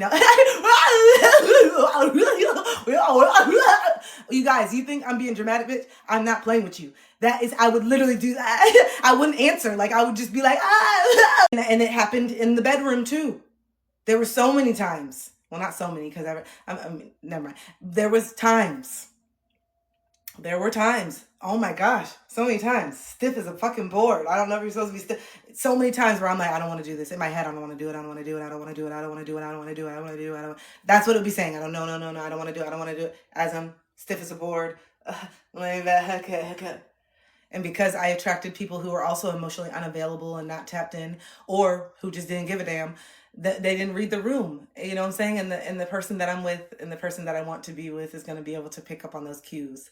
And yes, I am working on having my own voice. I've done a lot of work on finding my voice. I don't feel like that person anymore. I've forgiven myself. I understand why I was like that. I'm still sitting with the trauma and the things that happened to me when I was younger that rewired my brain around intimacy and love at such a young age. And I am really coping and coming to terms with how my brain and my perception of intimacy is very skewed based on the experiences that happened when I was a little girl. And so now I have to do a lot of affirmation and I have to set a lot of boundaries. And I'm telling you, I will break out into a full trigger spiraling if I'm with somebody. Say I'm with somebody, we're dating, everything's good, we're vibing, and say I can tell that they want to start doing something. Say I can tell, and it's innocent, like there's nothing, and say this is like a healthy, this is a good relationship, we're good, this person has not made me feel anything, this person made me feel good, I'm good. And say in my head, all I want to do is just watch a movie. I'm so excited that we're watching a movie, we're making a little fruit platter, I'm getting my favorite snacks, this is so fun for me, right? Everything's great. Then the person starts to do things that kind of, maybe they want to like do something before we watch the movie. Fine, totally fine for your partner to do that. Immediately I know I don't want to do it. I immediately shut down and I start feeling this feeling of, oh fuck, oh man, they want me to do something I don't want to do, but if I don't do it, then like, why can't, and I immediately say, God, why can't I connect in this way? Why don't I want to do it when it's like, it was a crazy thing that would go into my head where I'd be like, and I would feel, and so then I would say, no, okay, I'm going to honor myself. Hey, I'm not really feeling that. And say they were even like, oh, okay, like, okay, that's fine, babe. Okay, then say we just continue making the thing. It stuck with me now. I let them down. They're really disappointed in me. They really, really wanted to do it and I'm not performing. No, they're not happy. I just rejected them. They feel rejected by me. And I'm their partner. I'm supposed to want to do it. Why don't I want to do it? Well, I remember yesterday I wasn't really in the mood either. How come I'm not in the mood all the time? What the fuck's wrong with me? Maybe I should get my hormones checked. Maybe it's my libido. What's wrong? Why am I not matching them? Why can't I match them? This is why I hate it. This is why I love being alone. This is why I just enjoy being alone, because then I don't have the pressure of letting people down. I always let people down sexually. This is the part where I fail. I can be so good when we go out. I can be so good at dinner. I can have the best time when we're at the party. But then when it comes to the intimacy, I shut down. And it's only all these times. And it's just a constant. It is so like, I can't tell you. And this is why it just makes me feel like I'd rather just be alone. That's why I have stints of like 4 or 5 years not dating. And everyone's like, are you dating? Are you okay? Let me get another pillow. My leg hurts a little bit. Oh, let me stand up for a second. You know what? Hold on. But yeah, I get in my head. And then even if the person is a really good person and a safe person, even if the person truly is not changing their vibe, because the reason why is because I have trauma around people changing their vibe or changing the energy, changing their energy when I say no. So that is a big trigger for me. Oh wait, not yet. Hold on. I gotta sit for a second. But that is a big trigger for me of, look at me. Did you guys see the most ADHD thing that I just did? Literally stood up, got a pillow, picked up the clarinet, wanted to play it, decided not to, and then sat the fuck back down. If that's not an ADHD bit, I don't know what is, bitch. I don't know what it is. Okay. So yeah, that disappointment that I feel and the fact that, I think what it is too is my anxiety around that I don't enjoy it. Like sometimes, like because it was done, in a way that was forceful. Like my body remembers it all the time. So even if it's with the safest person, I immediately go into this mindset. I'm not going to enjoy this. Here we go again. I'm just an object. I don't enjoy it. I don't feel it. And so that's why I know it's going to take me time and just patience and grace with myself and the right person that is secure enough within themselves to not take it personal and know that I'm working through really heavy trauma when it comes to this, and that I want everything in me wants to be this. I know I am central. I know that I'm very, so I know, but for me, it only activates and all this stuff when it's someone else. I need to be able to do this for myself instead of feeling like I have to perform for everybody. Someone asked me if I was studying psychology and spirituality. No. I mean, I guess I study it within myself, but like, am I intentionally, did you study psychology? No. I guess, yes, but not like in a thing with a book. I've never read one psychology book ever. For me, I learned through experiences and studying other people. And so, like when I'm having conversations with people and people are telling me stories about stuff and they're telling me, oh my God, let me let you know what happened with my ex last week or this, that. I'm listening to them, I'm hearing them out, but I'm also collecting data. And it's something that I do not on purpose. I'm not trying to do it. But I'm always like, oh, okay. I always love seeing how people handle things differently. So I'm just like, oh, okay. So it just gives me more tools so I can help other clients and other people instead of just going by my own experiences, because my own experiences are just limited to the human brain. My own experiences are just limited. And so when other people are telling me things, I'm listening, but I'm also like collecting stuff and saying, oh, wow, people do this when they do that. Oh, some people really think this way. Oh, and so I connect the dots while I'm still listening. And then it's automatically just stuck with me. And so then whenever I'm talking to someone, say 2 weeks from now, and they bring up something, I immediately refer back to that tool. And I'm like, you know what? This is something that people do. When we do this sometimes causes. This is not my experience, but I've talked to people who do. And then when I talk to enough people, then I can make more accurate assessments that it is more common. But that's how I do my research, and that's how I do stuff, is through being a coach and talking to it and just recognizing certain patterns within all of my clients. And then when I find something that's just overwhelming, like it's the same thing that I'm seeing, then that's when I start to build concepts around it, and then I go deeper into the comprehension, and then I try to really get into that person's mind to understand why they would do that, even if it's so foreign from something that I would do. You know what I'm saying? So then it helps me judge people less, and it helps me not project, because then it helps me realize, like, okay, just because I've never heard of someone doing it this way doesn't mean that this is not how this person's brain worked, and we all have unique brains based on our experiences. And so yeah, whenever I'm talking to people, it's always like research, but I'm not trying to. It's not like I'm trying to analyze people. It's just how my brain takes in information. I just love learning. I think the human brain is so fascinating. And so if I knew who I was now back when I was younger, I probably would have gotten into forensic psychology, because my degree is in criminology, and I have always been fascinated with serial killers, and not the gruesomeness of it all. And obviously that stuff is terrible, but just how someone can start out as this little child, this innocent, and how they get to cannibalism.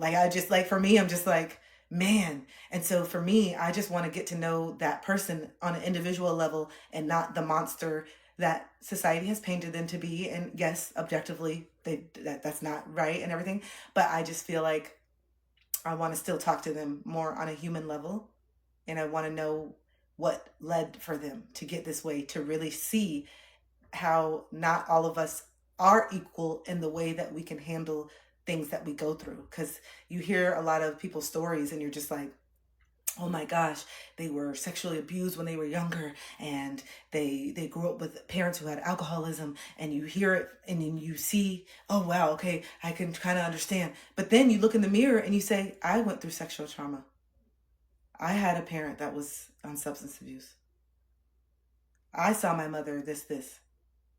So how come I'm not killing? And then that's it. That's what blows my mind. That right there, that break. How come I didn't do it? When I went through similar things, how come I didn't How come we all don't have this path? How come some of us are stronger to get through these things than others? Or why do they feel like this is a justification? I don't know. There's just so much. There's just so much that I want to learn. So I feel like later on in life, I make it my degree in forensic psychology just because it's something that I really want. Not because maybe like I'm going to get a job or something, but it's just because I just want to learn. I want to learn that. Some people are just born evil. I had a thorough serial killer book down for that reason. Yeah. Yep. So how are we doing? It's so good. It's Monday. Yesterday, if you guys popped in, I came on for an hour. I had to release a lot of anger. I'm still releasing. But also, I just want you guys to know that your rage and your anger and this regulation that you've been feeling is totally valid. And even if you feel like things are okay in your immediate life, you're so empathic and you care and you're tapping in. And the fact that you're going through the spiritual awakening in conjunction with what's happening in the world is not by coincidence. We are all waking up collectively, and so it is painful. And so we are going through and seeing just stuff that I never thought that I would see. I thought that there were so many more things that were behind us already, but it's coming back up full circle. And so dealing with that has been extremely dysregulating and hard. And for me, I'm finding it hard to just continue making normal content and okay, sign up for my workshop, even though I feel like the work that I'm doing is getting to the root of it. I don't feel like I am avoiding anything with the work that I do. I think that we need to heal ultimately. And so getting to the root of it is ultimately what we need. So I see the value in my work still, but I think not being direct all the time about exactly what's going on in every current event is what makes it hard, because that is what we should be focused on. And that's what we're here to do. But also it's just, how do we continue? How do we continue just going to work? Like, this is my job, right? How do I keep just showing up and saying, okay, sign up for my workshop, and here, I have my February coaching, okay, and then it's just like, look at where we're at. But also, we got to heal in order to get out of these loops. We got to do this work. And so that's where I always come back to it, where I'm like, no, what I'm doing is necessary. What I'm doing is helping people on the back end, because we are all contributing to the negativity if we are not in alignment with what we're supposed to be doing. Because the gossiping and the way that you admit that negative energy when you're driving to work every day, and the way that you lay on the horn because you have so much anger that's suppressed and you transfer that in the car, and all those things, we are all admitting it. We are all putting it out into the ethers. And so I find so many people pointing fingers and saying, you have this platform, not at me, but like just in general, you have this platform and more people and more content creators need to be speaking up, while also avoiding the fact that you're supposed to be a content creator.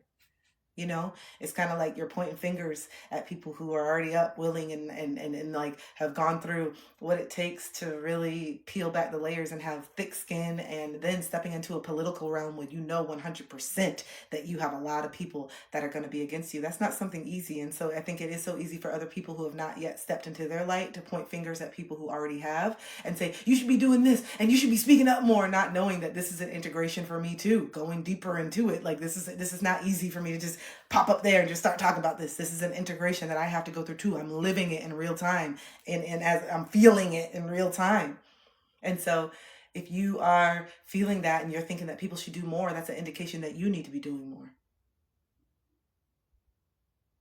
Okay, I don't care if you work at a 9 to 5. You can pick up a phone and speak your truth and make a video just like everybody else can. So stop projecting what you need to do onto other people who are already doing it, and you have no idea how hard it is to just get up there. Many times people take a video and put it down, and how much anxiety like you feel pressing post, knowing that there's people that are going to come for you. That doesn't feel good, putting yourself in that fire, but we do it. I do it because I have built a platform, but I started with 0 people, just like everybody else. I put in the work. I showed up every single day.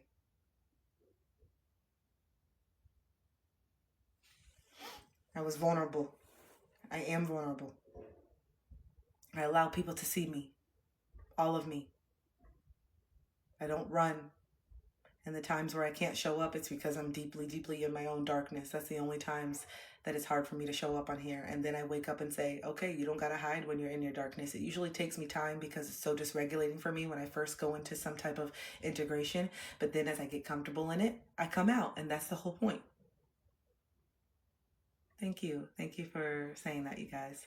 But once I get comfortable in my darkness, I come out. That's exactly what you guys are doing. That's exactly what you guys are doing. Sometimes you disappear and you disconnect, and some of you feel these calls. You know what? I'm going to delete social media for a little bit. I'm going to delete social media. I just need to focus on myself. And that is what you need to focus on, because you're having a hard time building anything because you're constantly scrolling. But then you know that you will return to social media, but you will be seen more. That's the whole point. You're going in the darkness. You're hiding away because right now you still feel a little insecure. You still feel a little too vulnerable to bring it out. It doesn't feel ready yet. But the more that you sit with yourself, the more that you turn off all the distractions and you start to build yourself up, all of a sudden you're going to see in a matter of weeks, a matter of months, once you surrender to your truth and get comfortable with it, you won't care if other people can't. And then you will show up, and then you'll start showing the parts of you. And then all of a sudden you'll be cool. And maybe it'll be for 6 months of you showing this part. And you're like, oh, I feel so good. I never thought I would talk about these mother wounds. Oh, I feel so good. I never thought I would talk about this. I feel so liberated. And then boom, father wounds come up. And you didn't know that your father wounds were actually way deeper than your mother wounds. So yes, you're excited. You got the integration of the mother wound. You're finally you're brave enough to talk about it. And then all of a sudden, boom, something happens with your dad and it sends you back down. And you're like, wait, what? I was just feeling this. This felt so good. I just spoke the truth. What do you mean? Okay, it's time for the next integration, babe. It's time for the next part of this journey. You thought that was all the baggage? No, you have a lot of baggage that you've been carrying. So now let's go into dad. So now we go into dad and we're in it. And oh my God, I'm recognizing that my dad did consciously choose other women over me. And oh, that truth is just so painful. But the other truth of why was not because I was not enough. Okay, that feels good, but it still hurts. It still hurts. Okay, so we sit in it, we sit in it, we sit in it. And then we finally accept the truth of the reality. It's not because I'm not enough. Dad has his own shit going on. And I see that now. I'm no longer gonna live in this story. This story is perpetuating toxicity. This story is making me feel like shit. This story is making me feel small. So I'm gonna choose to not believe this story anymore. My dad didn't not be in my life because I was just some worthless, stupid kid. My dad wasn't in my life because he couldn't face certain things about himself and I was a mirror, and some people don't have the mental fortitude to actually face their shadows. Some people don't have it. Some people stay in that darkness with pride and they just own it because they're like, fuck it. I don't want to do the work. I don't want to do this. I can't do it. So I'm just going to own the darkness. And this is what you're seeing happening in this country. People are just owning it because we have leaders that made it feel okay to own it. We have leaders that are not uplifting people to be the best version. We got leaders that are promoting segregation. We have leaders that are dividing. We have leaders that are downing one side and doing it. We don't have leaders of unity right now. And so it's very easy for people to be prideful in their bad behavior. It's very easy for people to be prideful in their truth, even if it's not the truth of what the reality really is. It's their truth. It's their reality. And so if you don't want to do the work and look into it and feel it, and you don't want to have to change your whole reality, and the questioning is too much, then you lean into that shit. That's the origin side. It's too much. I'll lean into it. And then when you have enough people around you that are okay with leaning into it, okay, there's strength in numbers. There's strength in numbers. That is what a cult is about. You have one person who has this radical, wild idea, but if you have enough people to get on board, then it becomes life. Then it becomes normal. Then we can get more people. And then you know exactly what to play on because you know how to manipulate people. You can tell when people are desperate. And when you are smart and you can see the desperation, you know exactly what to say because you've been there. But instead of using it to uplift people and free themselves, you use it for your own gain.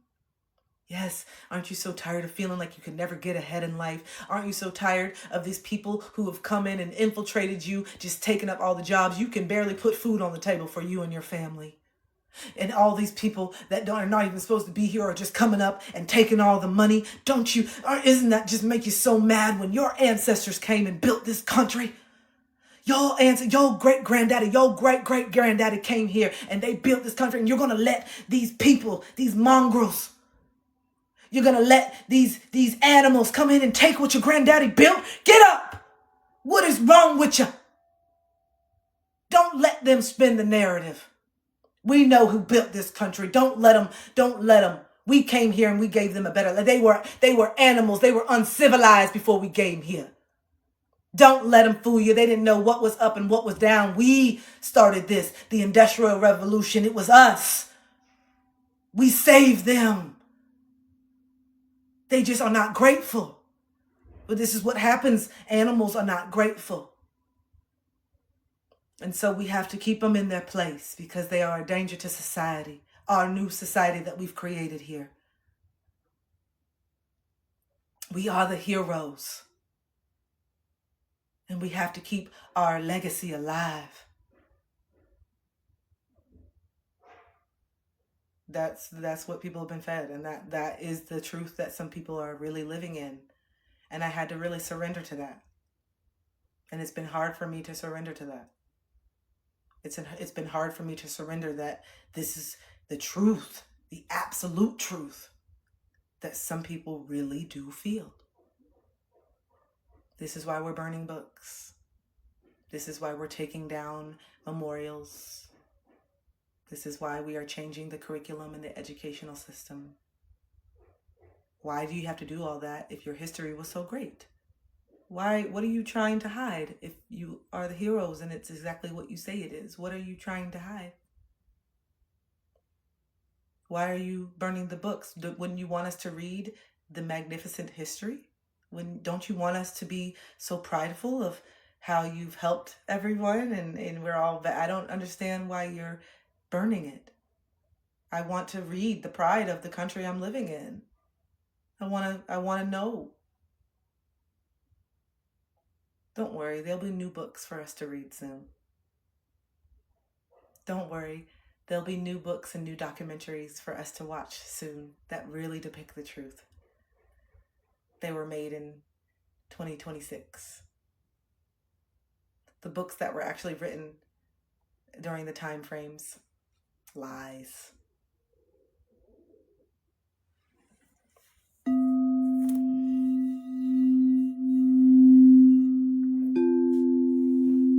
The old world must die, it does. They know that the old world is dying, which is why they are indoctrinating the new generation right now. It's been an agenda for a long time. This has been in place for a long time. This is not something that just came up 4 years ago. They already know that they are dying out, and so they have to indoctrinate the new generation to keep their legacy alive. It's very clear. The story continues. The old fable continues. The old wise tale continues. To continue uplifting a demographic of people who have caused so much pain and damage to the world, not just this country, who have gone to great lengths to brainwash and manipulate people into thinking they are the saviors. It gets old. And it's ultimately the downfall of this demographic, and the reason why a lot of people are not where they want to be is because they didn't think that they actually had to work for anything. And then when you have a marginalized group of people who know they have to work 10 times harder, that is a recipe for success. Thank you. You did it. You're the one who made me work 10 times harder. You're the one who gave me the grit. Well, you didn't give it to me. It's from my ancestors, but you're the one who brought it out of me. Thank you. I already had it within me, and thank you for bringing it out. You won for a little bit. I thought you won for a little bit, but I'm awake to it. I'm here, and I'm going to do the things that I want to do. I'm going to stay grounded and anchored in the truth. But I'm going to have empathy and compassion for the way that you were lied to and the way that you're still living out the lies, even though the lies are being dismantled every single day. And the way that we're trying to hide the truth is so obvious. But when you have people who are committed to the lie, then they like it. Yes, take down the signs. Yes, close the museum. Please take down that stuff about slavery. We're so tired of this shit. We're so tired of having to be reminded of the heinous things that we've done. I'm so tired of having to be reminded of the callous behavior. And I'm also tired of having to be reminded how I'm still still living these principles today, even though I'm the first one to say I'm not racist. My best friend is black, but I still support these systems, and I'm still in it, and I still voted for it, and I'm still in all of it, okay? But my best friend is black, okay? Even though I'm voting against their best interest, my best friend is black, and that makes me feel good. That proximity to that black person makes me feel good about the things that I'm doing, because this black person accepts me. Well, really, this black person probably doesn't accept themselves and is probably thinking their proximity to you is making them more valuable, when really that black person is probably the magic. You're gaining something from that black person, more than likely. And they think they think that they're gaining something from you. And this is what racism does.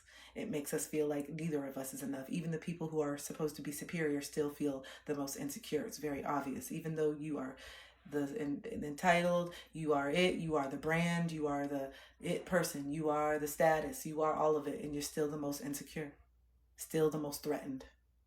Why?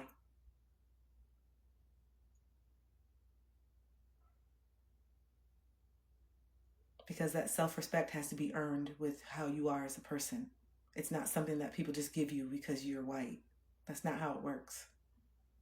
You used to feel that way because people were literally going to get killed if they didn't.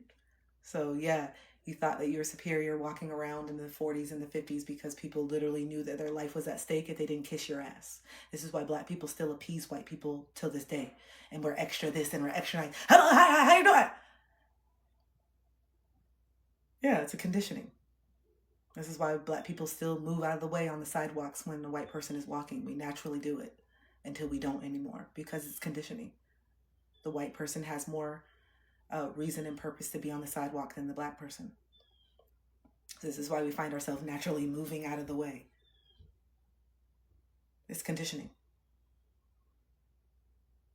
And white people are used to you moving, and that's why sometimes when you don't move, they're like, ah!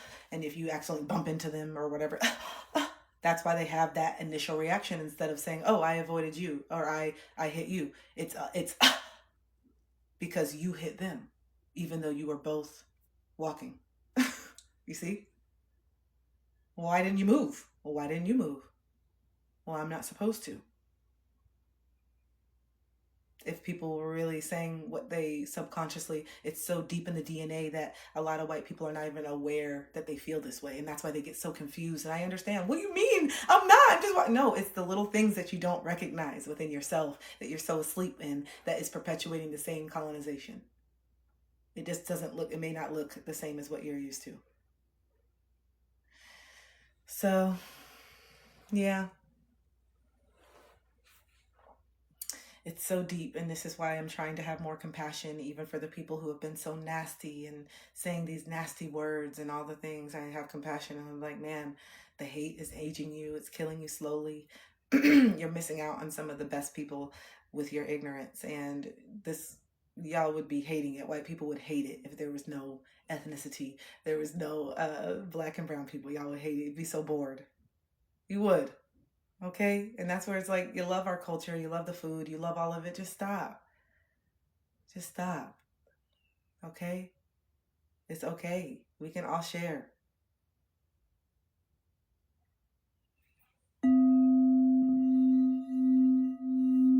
But I understand why a lot of white people subconsciously gravitate to different cultures, because theirs is so dark and painful and built on other people's. I'm not saying that there's nothing original from, I'm not saying that, but it just gets old.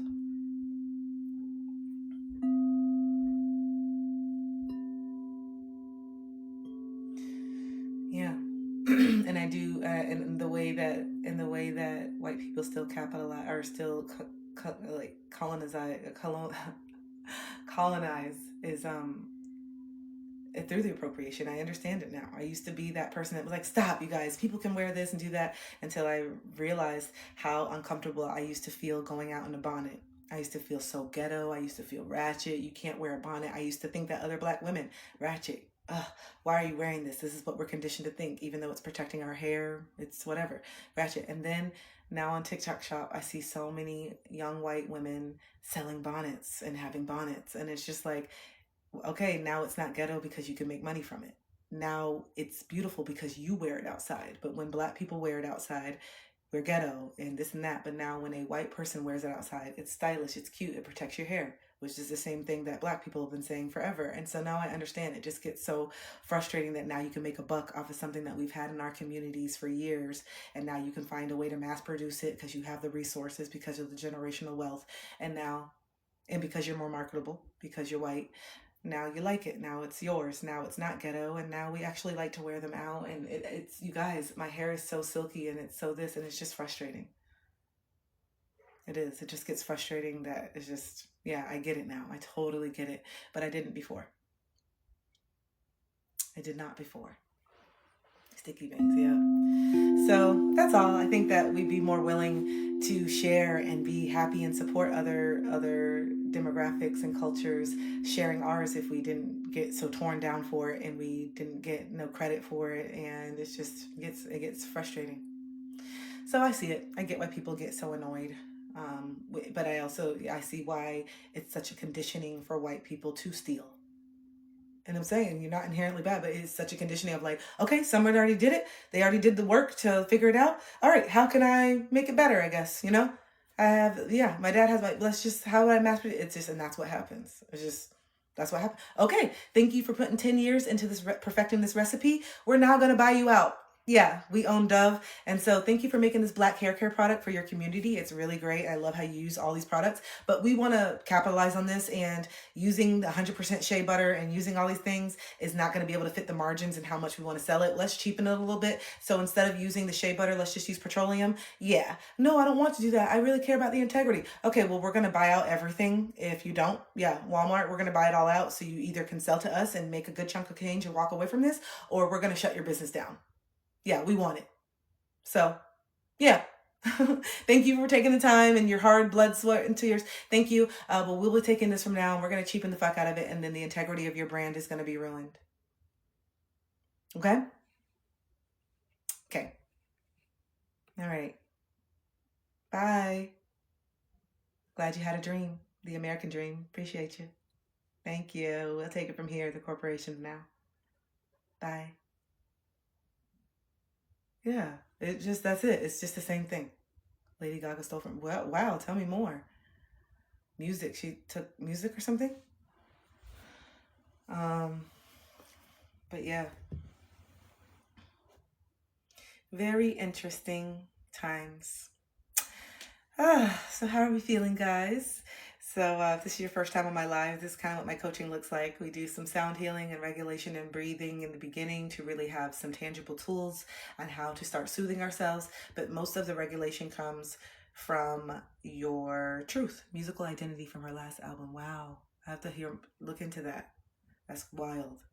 I'm so sorry that happened. That happened so much. And I'm sorry that happened. I know you've been working in music and doing your thing for a long time. So I'm sorry that happens. That doesn't feel good at all, and it's not okay. It's just crazy. Creativity, come on. If you're not feeling inspired right now, don't make a damn album, okay? That's what I'm saying. You can't always create from a place of wanting money, and I think that these artists, they get so big and they have this demand and they have this money and these deals that sometimes they have to create in a space where they're not even feeling inspired, and so then they end up stealing because of the pressure. It's not cool. Yeah. It's all so corrupt. It all is. It's all so corrupt. I am so grateful that I'm going the path that I'm going to be in, because I'm definitely going to be in Hollywood, but in my own way, grounded, because I'm going to be a spiritual comedian and I'm going to help people heal through laughter, but also not running from the truth. We gonna laugh, but we gonna talk about it. So my thing is, I want people to leave my comedy show being like, that shit was funny, but I'm about to book a session, bitch, because she said some real shit, but it was funny. So that's what I want. And so I know I'm going to be more in the public eye, but I know now that it had to happen in this way. Yeah. Wow. I'm sorry that happened. I can create more. I can do it smart. Yeah. But still not okay. But I know that I'm meant, like I said from the beginning, that I was meant to be in the public eye and to do something and do it. But I didn't know how I was being protected by my mom, maybe not paying attention that I wanted to get into acting classes and doing it young, because now we see how many children are exploited, don't even have any money, broke, used, abused, touched, all the things, and just literally used. used for their talent, used for their body, used for their money, used for all of it, just used.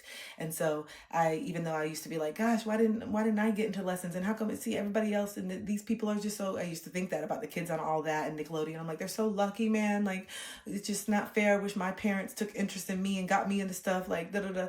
No, I was being protected and I needed to be grounded in who I was before I got into this, because I see how much it will eat you up and swallow you and spit you out. And so I had to wait. And my inner child is still there. And you guys see her come out with all my goofy jokes and all the different things. She's still there, alive and kicking. I just needed to grow up and I needed to have my own mind first, because I definitely would have ended up with those kids, like those kids. But I knew then that I was good enough to be in those shows and that I was funny enough, and I still am. And I'm really excited to follow and pursue my dreams that I always wanted, but in a way where I'm more grounded and safe now. And so thank you, God, for not working out all the other times. Thank you, universe, for the doors that were closed in the way that maybe my parents didn't pay attention to me in a certain way, because it saved me from something that could have been much worse. And I could be out here strung out right now. And so better late than never. I'm not too old to make people laugh. I'm not too old to make people laugh. That was my mantra, because I was like, I wish I would have did that. I should have started that. I'm not too old to make people laugh, and I make people laugh every single day. And that's been the one thing that people have definitely fed my head and my ego, is that you're so funny. You're one of the funniest people I know. And so whether it be true, it fed my ego, and now I really believe in that. And so thank you. It's the one part that I know for sure about myself, is that I'm funny. And even if you don't think I'm funny, I'd be cracking the fuck up about myself. If y'all could have a camera in my house, you'd be like, this girl has lost it. No, it's because I have sitcoms in my fucking head. When there's situations that happen in my house, I sometimes my head just goes to a sitcom, and I'm like, this would be a sitcom. I grew up in the 90s. I watched a lot of sitcoms, and so my brain like goes to sitcoms. And so there's just times where I'm in my house by myself or I'm driving, and I'll just say something that's so corny as fuck that would be in a sitcom, and I'm like, oh! And then I'm like, girl, what is wrong with you? And then I'll look over and someone's like looking at me through the window in the car, and I'm just like, and sometimes I get shy. Sometimes I will get shy if I'm doing something in the car, because I'll be really expressive if I'm talking on the phone. And if I'm like, because even if I'm talking on the phone and I'm telling somebody something, I'm still like, yeah, girl, you were doing this. If I'm trying to tell a story, like I'm trying to tell it. And so people will look at me and they'll pull up next to me and they're just like, and sometimes I'll be like, oh, and I'll start laughing and they'll laugh. Or sometimes I'll like lean into it. I'm like, and they're just like, and sometimes I just like it. It's just like, they need some excitement. That person was probably bored and they just pulled up next to somebody who was going crazy. And that's probably a good story that they're going to tell somebody later. I like giving people moments. So sometimes I'll drive up and I'll be listening to like heavy metal. I'll just be listening to heavy metal, and I like rolling the windows down. I like to have it out. And so then I'll pull up and the people, like some people like will look over, some people who are saying that metal music is so bad, or what's too much. I'll look over, I'm like, and then I'll just turn back. I don't know. It's just free will. Sometimes it's just boring. Why do we all have to do this? Because they can see me. Oh, I can't pick my nose because they can see me, bitch. I got a booger and pick my nose. You can look at me. There's some people that looked at me and they saw I'll pick my nose. And that's why I was doing it. There was something there. I couldn't breathe. And they looked over. I said, you do it too, bitch. You just got it. What you got full of boogers? Your boogers are coming out. You must not breathe if you never if you never picked a booger, you can't breathe, bitch. If you never picked a booger, you can't breathe. If you never picked a booger, you can't breathe, bitch. If you never picked a booger, you can't breathe. Okay? I'm done with this. I'm just tired. I'm tired of feeling like, they might see me do that. You picked it. And you ain't eating nothing from me, and that's nothing. I'm in the comfort of my own car. Let me dig in my nose. I'm not going to shake your hand, bitch. I'm not shaking your hand. I'm not doing nothing. Let me be in my peace. That's why when I catch people picking their nose, I just say like this: you don't gotta feel shame around me. Pick it, bitch. I've caught people in the car, they're doing it, and they're like, oh, and I'm like, no. And then I'll do this. Look, we just connected over something. We human. I said, no. Don't. I said, and then he said, and then they pulled over and fell in love.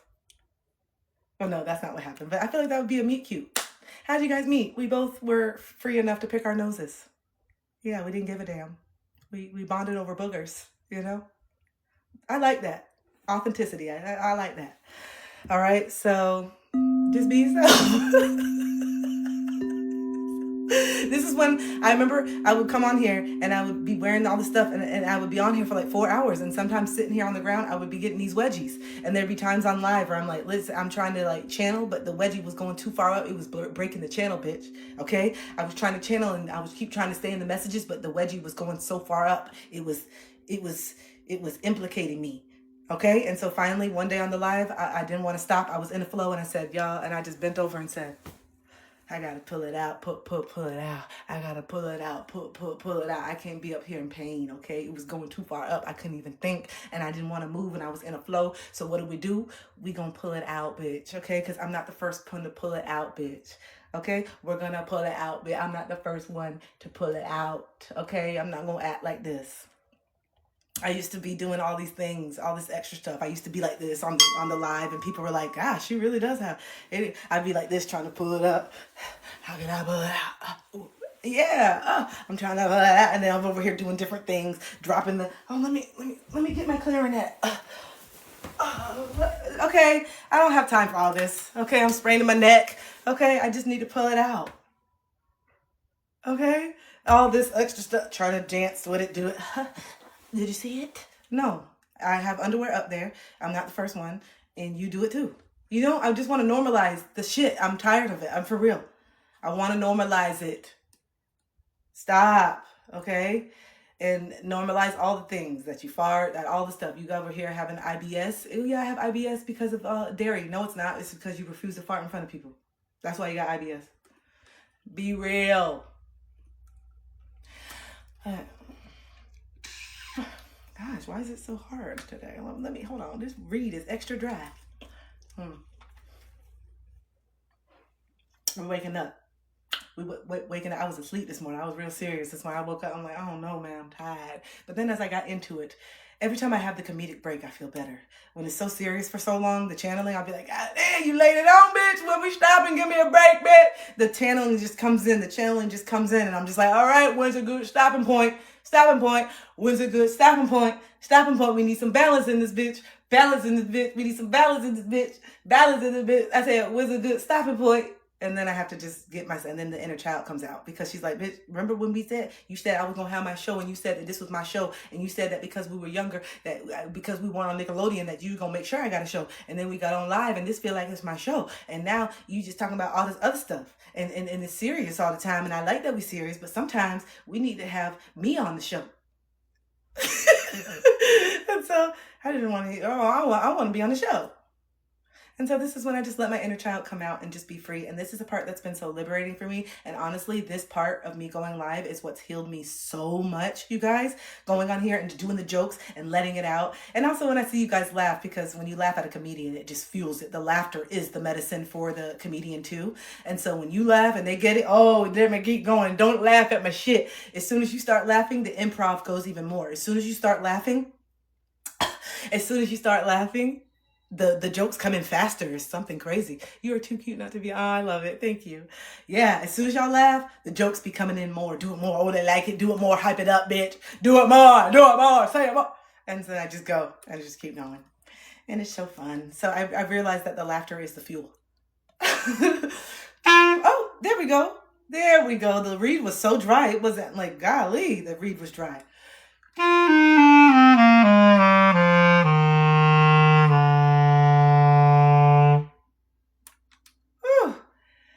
That was my little like intermission. This is on my, if I had a sitcom, I said this the other day. I said, if I have a sitcom, this would be my little transition music. Next scene. But then if something happens on the show where all of a sudden Kristen's let down and it's a part in the show,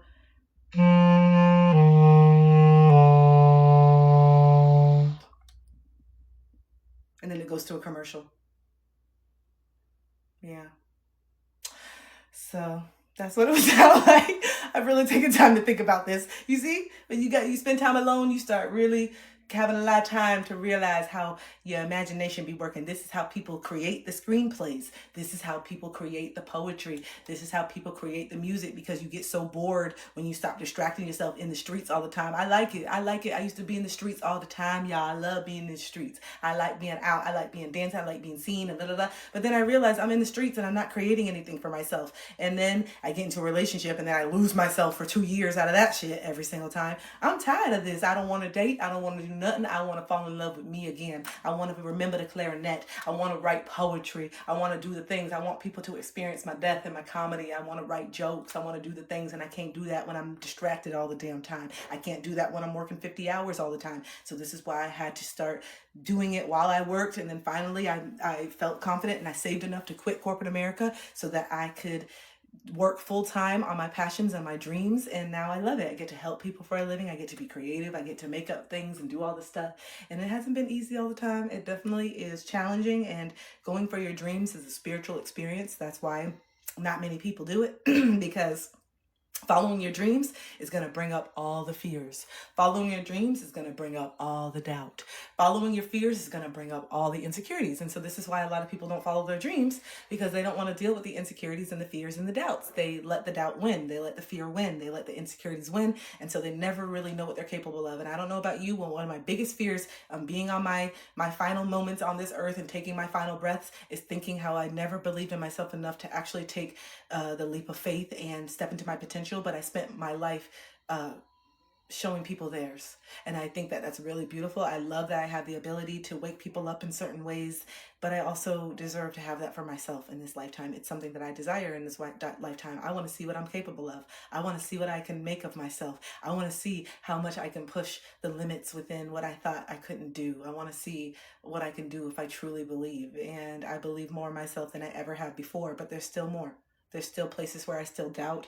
There's still places where I'm scared. There's still places where I feel stuck because I don't want to give up certain things that I know I need to give up in order to get to this next level. And so this is where a lot of us are being so confronted with our addictions right now. Put a heart in the chat if you feel like you are being confronted with your addictions, no matter what they are, because it looks different for everybody, whether it's people, alcohol, substances, watching TV, scrolling, social media. Put a heart in the chat if you are very much being confronted with the awareness that you have an addictive personality and that you get fixated on certain things and that you start to create limited beliefs that you can't do it without it. You start to create limited beliefs that you can't be happy without the situationship. You start to create limited beliefs that you can't be as grounded without the we. You start to think that you're not as fun and courageous without the alcohol. You built a limited belief that you need this in order to have this part of your personality that normally doesn't come out unless you have it, but you don't give yourself a chance to be that confident without it. Why do you need something that takes you out of your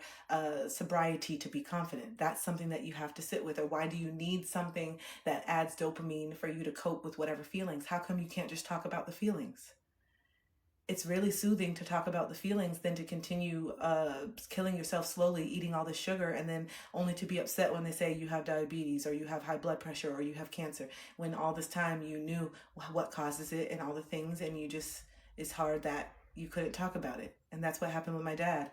Instead of being able to process his anger, he did all these other things that were risky behavior and different things to cope with it, and ultimately that's what gave him stomach cancer.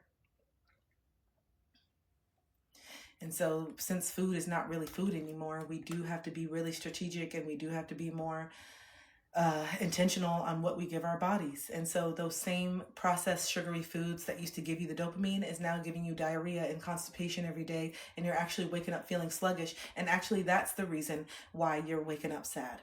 That's the reason why you're sad. Remember when we said this morning, maybe you wake up and you're feeling heavy and you just feel foggy and you just don't feel excited. Well, really ask yourself, what did you eat the night before? Start getting clear on that. That matters. What did you eat the night before? And is it having something on your brain, your gut? It's making you not feel high vibrational because the frequency of the foods that you're eating are not made with good intention and high frequency to make people feel nourished and happy. It's to make money and just keep people sustained because we need some type of calories. It's just like, I feel like the way that they feed us in this country is as if we all are rationing it out. We're all on some island, and we don't have much. And so even though this is not the best quality food, you're going to eat this, high saturated this because you just need meat on your bones. You just need to have something to get you through the day. That's how I feel that's how I feel when I'm going through the grocery store. We know this is bullshit, but we're in a really survival mode. We're in a really bad situation, so we got to just take what we can get.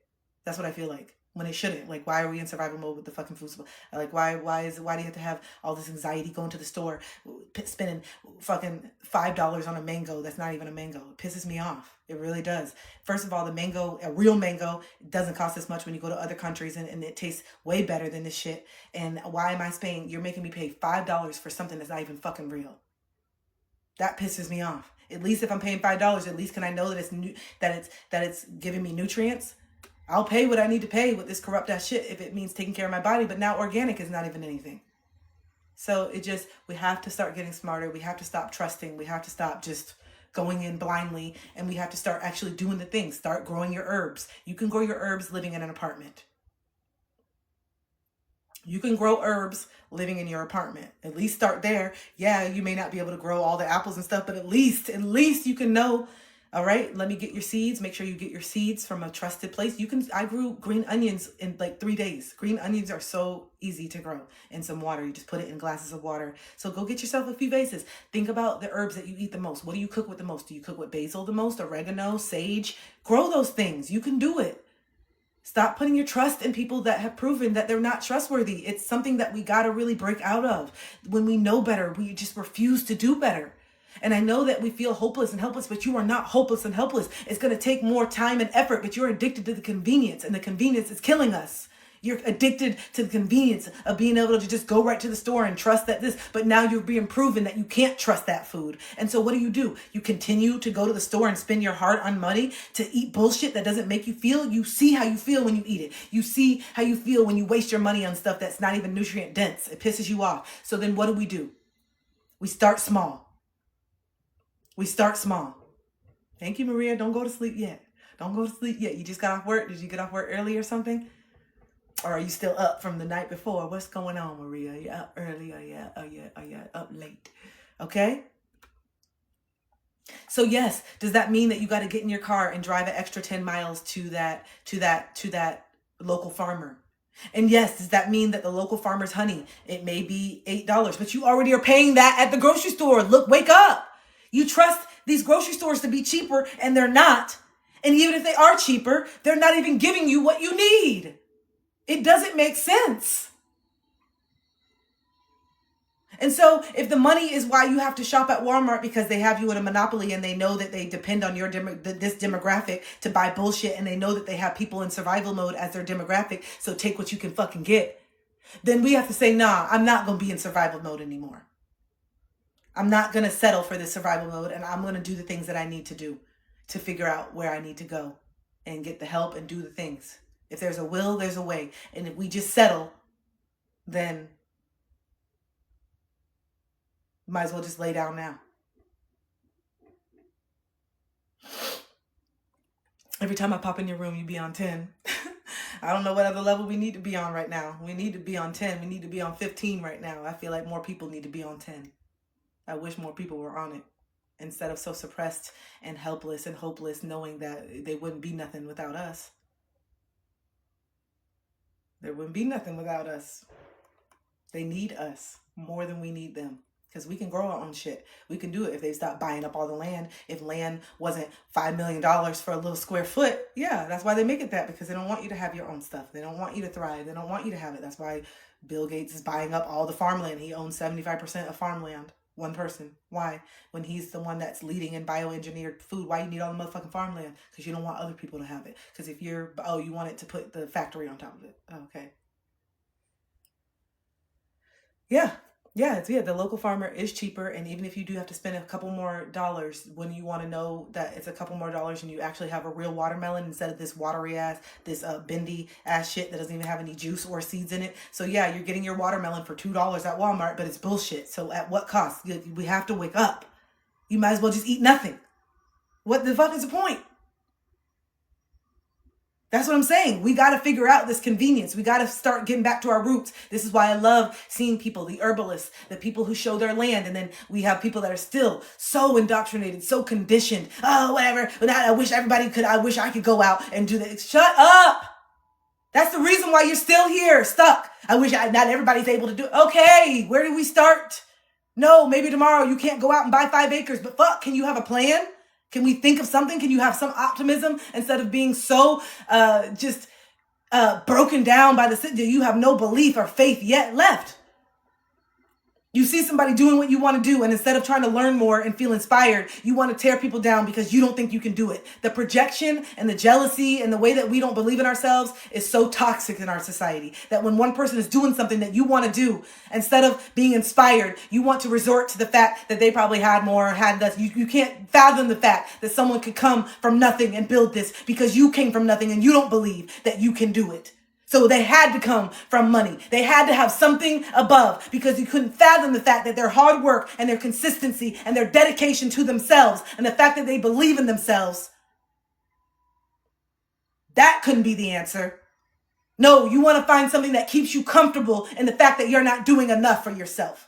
You want to find an answer that keeps you comfortable in the fact that you can't do it unless you have $1 million. And what are the odds of you having that with the way that you believe about yourself? So the way that you believe you'll never have $1 million. So therefore you never have to step out of your comfort zone. It's such a deep self-sabotage that you don't even realize that you're in. Such a deep self-sabotage. Instead of being inspired, you feel triggered, which is such an indication of how you feel about yourself.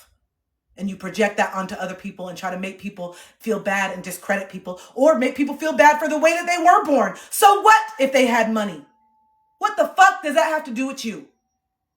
Just because you have money does not mean you have grit. Just because you have money does not mean you have ambition. Just because you have money does not mean you have purpose. Just because you have money doesn't mean that you actually care about something.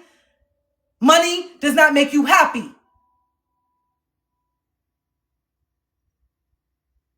There's plenty of people that are rich and not doing shit with their lives. They're just rich and they don't have to worry about the same survival struggles. But maybe it's those very survival struggles that are going to make you the ambitious person that you are. You want something that is not meant for you. You were meant to be struggling in the beginning so that you can overcome the struggle. But if you've never experienced it, what is there to overcome? So that's why some people who are born with a silver spoon, Nepo babies, don't know what the fuck to do. They have no identity. They're cosplaying hardship because they want something to fucking live for. They've given everything. That's why you see certain people literally cosplaying and having music up there on the streets. And these people grew up with fucking maids and butlers. What the fuck you talking about? Yeah, because I know that this struggle connects me to something. I'm part of the percent of people that are unrelatable. I don't feel relatable. No one can relate to me. So let me cosplay that I have struggles just to feel relatable, even though it's not really my life. That's why people do it.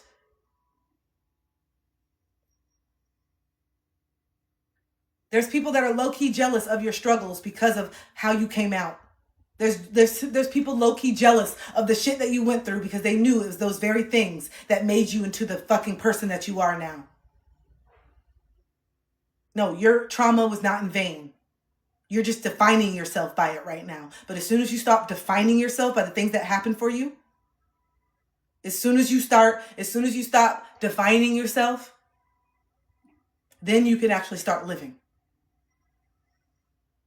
When you stop giving a damn about how you're perceived, then your life will actually begin. Because up until now, you've been living for everybody else. Your decisions have been so deeply rooted in acceptance, it's crazy. Your decisions have been so deeply rooted in being chosen, it's insane, and you know it. Who are you when you're not performing? Who are you when you're not pretending? And who are you when you don't give a damn to be yourself? That's who I want to see. The good, the bad, the ugly. I don't want to see you smiling all the time. I don't trust you. I don't trust you. You're smiling all the time. Everything's good. You're never in an argument. You're lying about something. I don't fucking trust you.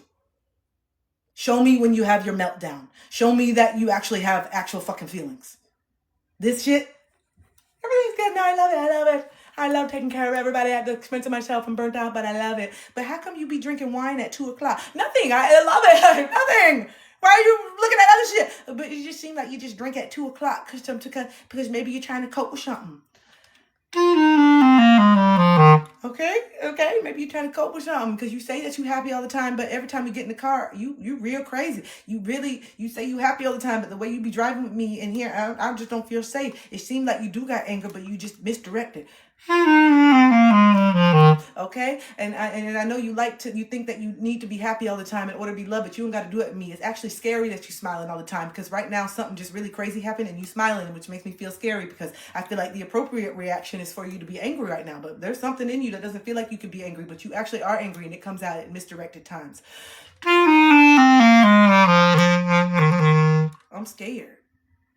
Yeah, this character is crazy that you're trying to be. I don't think you're happy all the time. I don't know. I just feel like it's just a matter of time before you blow up. Because I've learned that people pleasers are some of the most resentful people, and they think that the resentment is towards the people that they ask to do stuff, the people that's asking them to do stuff all the time, but really it's the resentment towards themselves and their ability to not say no. Ooh. Ooh. Ooh. What happened? What happened? That wasn't comfortable. That wasn't a comfortable note. That note wasn't comfortable. Yeah, I know. You know?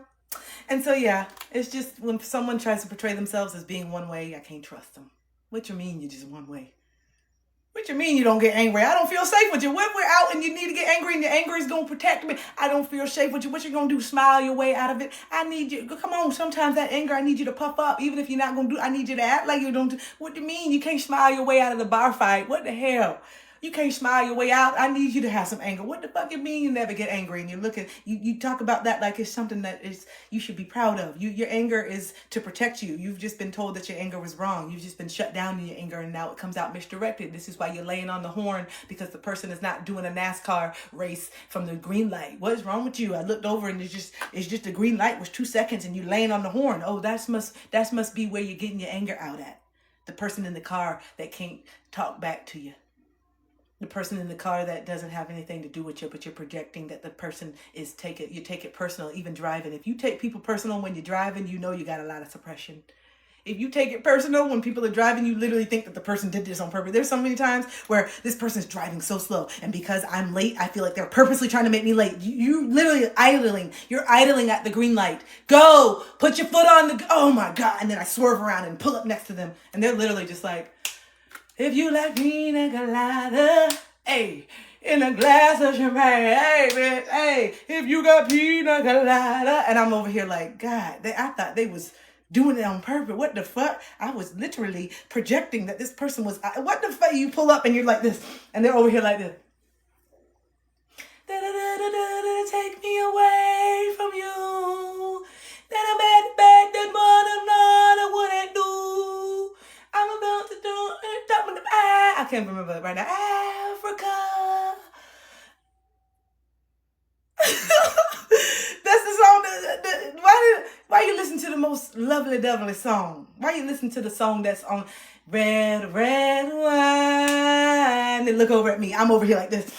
You're making me late at the red light. They're like, red, looking at me. They want me to sing along. Bitch, I was just cussing you the fuck out. You made me late, bitch. I hate you. I was just doing this and now you motherfucker. You know, this is the projection. It is. It's the projection. You've been there. You've done it. You've done it. You've literally created a whole fucking story on the road, driving by and doing it like you're racing, bitch. You're racing, bitch. This is in your head. You're projecting. You're taking shit out in the car. I'm trying to tell you, you're the best driver all the time. You're the best driver all the time until you do the thing that you don't like. You project so much. Oh my gosh, it's so crazy. There's times where you look down at your phone and you're not paying attention. There's definitely times, and then the horn, you've been at that light, that left turn. You were trying to make that left turn and it's usually long, but for some reason it was fast. And then you were looking on here and then all of a sudden you can tell when the car's been gone for a long time. And then sometimes the car behind you, like, God damn it, why didn't you beep at me? Why the fuck you beep? Some people don't beep because they're just in it. And then some people, when they lay on it, boo, boo, you go like this. Gosh, just chill. Chill. God, everybody's in a fucking rush. Then the next day, you're behind somebody in the car and then they're on their phone. You can see they're on their phone. What do? You drive next to them. Always, this is so problem. Everybody's so fucking distracted. You do that. You do that shit. You do that. You do that. Yes, you do. Now I made you aware of it. You gonna know how much you be projecting in the car. You the perpetrator and the hero. You be projecting because there's no one in there to tell you nothing. There's no one in there. You usually do it when you're by yourself. There's no one in here. There's no one in there to tell you nothing. You can take all your pain out on the people. They can't cuss you out back. Well, some people do. Some people get caught up with that road rage, but you can't do it. You can just take it out. And you can be the smartest person. You could be the best. God, everybody just fucking sucks at driving. Everyone drives shitty. And you do the same shit. You're not perfect is what I'm trying to tell you. So give people grace. Damn. Put yourself in other people's shoes for once. Damn. There was a time, when my dad passed away, I was driving home from the hospital. And I didn't even know what the fuck. I didn't know. I was in autopilot. I was just like, I couldn't believe that. Like, I just couldn't believe it. I was driving home from the hospital. And luckily, no one did anything. But there's probably several times that I was just at the red light. I was just like out of it. You never know. Like, and someone was just laying on the horn that probably would have sent me into a spiral because I shouldn't have been driving anyway. But I drove to the hospital and I needed to get home. And my sister was like, you okay to drive? And I'm like, yeah, I was just in shock. And so I drove the whole way. Just like, I couldn't believe that my dad was still in it. I just couldn't believe that was it. I couldn't believe it. Right? I just couldn't fucking believe it. And so, yeah, I probably wasn't the most in it and doing it. It was just, yeah. And so it's just like, you never know. And so ever since that moment, I really do try to be more patient, even though I find myself losing it. And even when I just try to say sorry. There's sometimes where I'm like, sorry. There's times where I've laid on it and I've just dissociated in that moment and I've just gotten to my own shit. Beep. And then I could tell the person was just like, God. And I pulled up and I'm like, I'm sorry. I've done it before. I know a lot of people don't, but I literally rolled down the window. I'm like, I'm sorry. I'm sorry. There's just things where I'm like, I don't want to be this. I don't want to be just this angry person and just projecting onto people, not knowing what people are going through. You have no idea what people are going through. People are finding out crazy stuff in the car. People just found out news. People are just leaving a funeral. People just found out their child was diagnosed with. It's just, there's so many things that we're going through.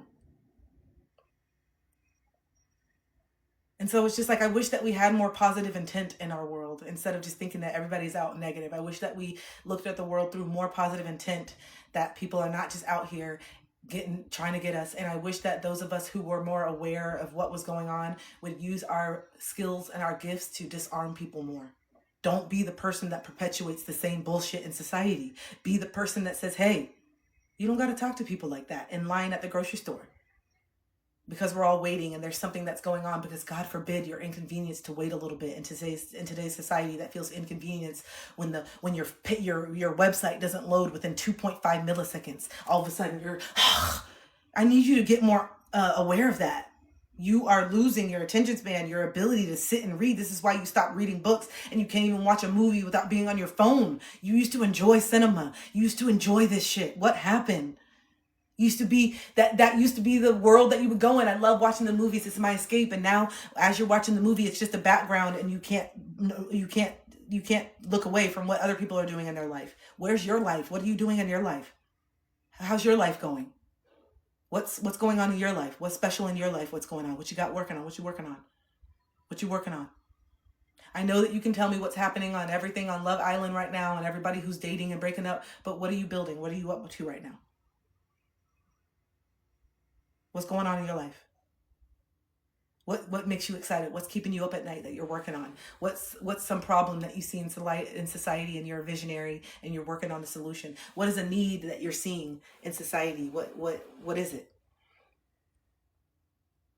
It's like we feel so bored and we feel so just like insignificant in our own lives, and we feel like we're not doing anything.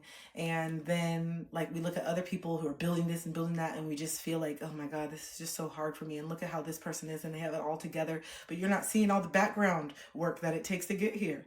Gosh, I can't wait to be standing on stage telling my testimony, and I can't wait to give back to my family because they held me down, my friends. Like, it takes a village to follow your dreams. It does. And it's not always going to be the village that you were born into. There's going to be complete strangers. That you guys, some of you, complete strangers to me, and in a way I haven't met you, but you've supported me more than anybody.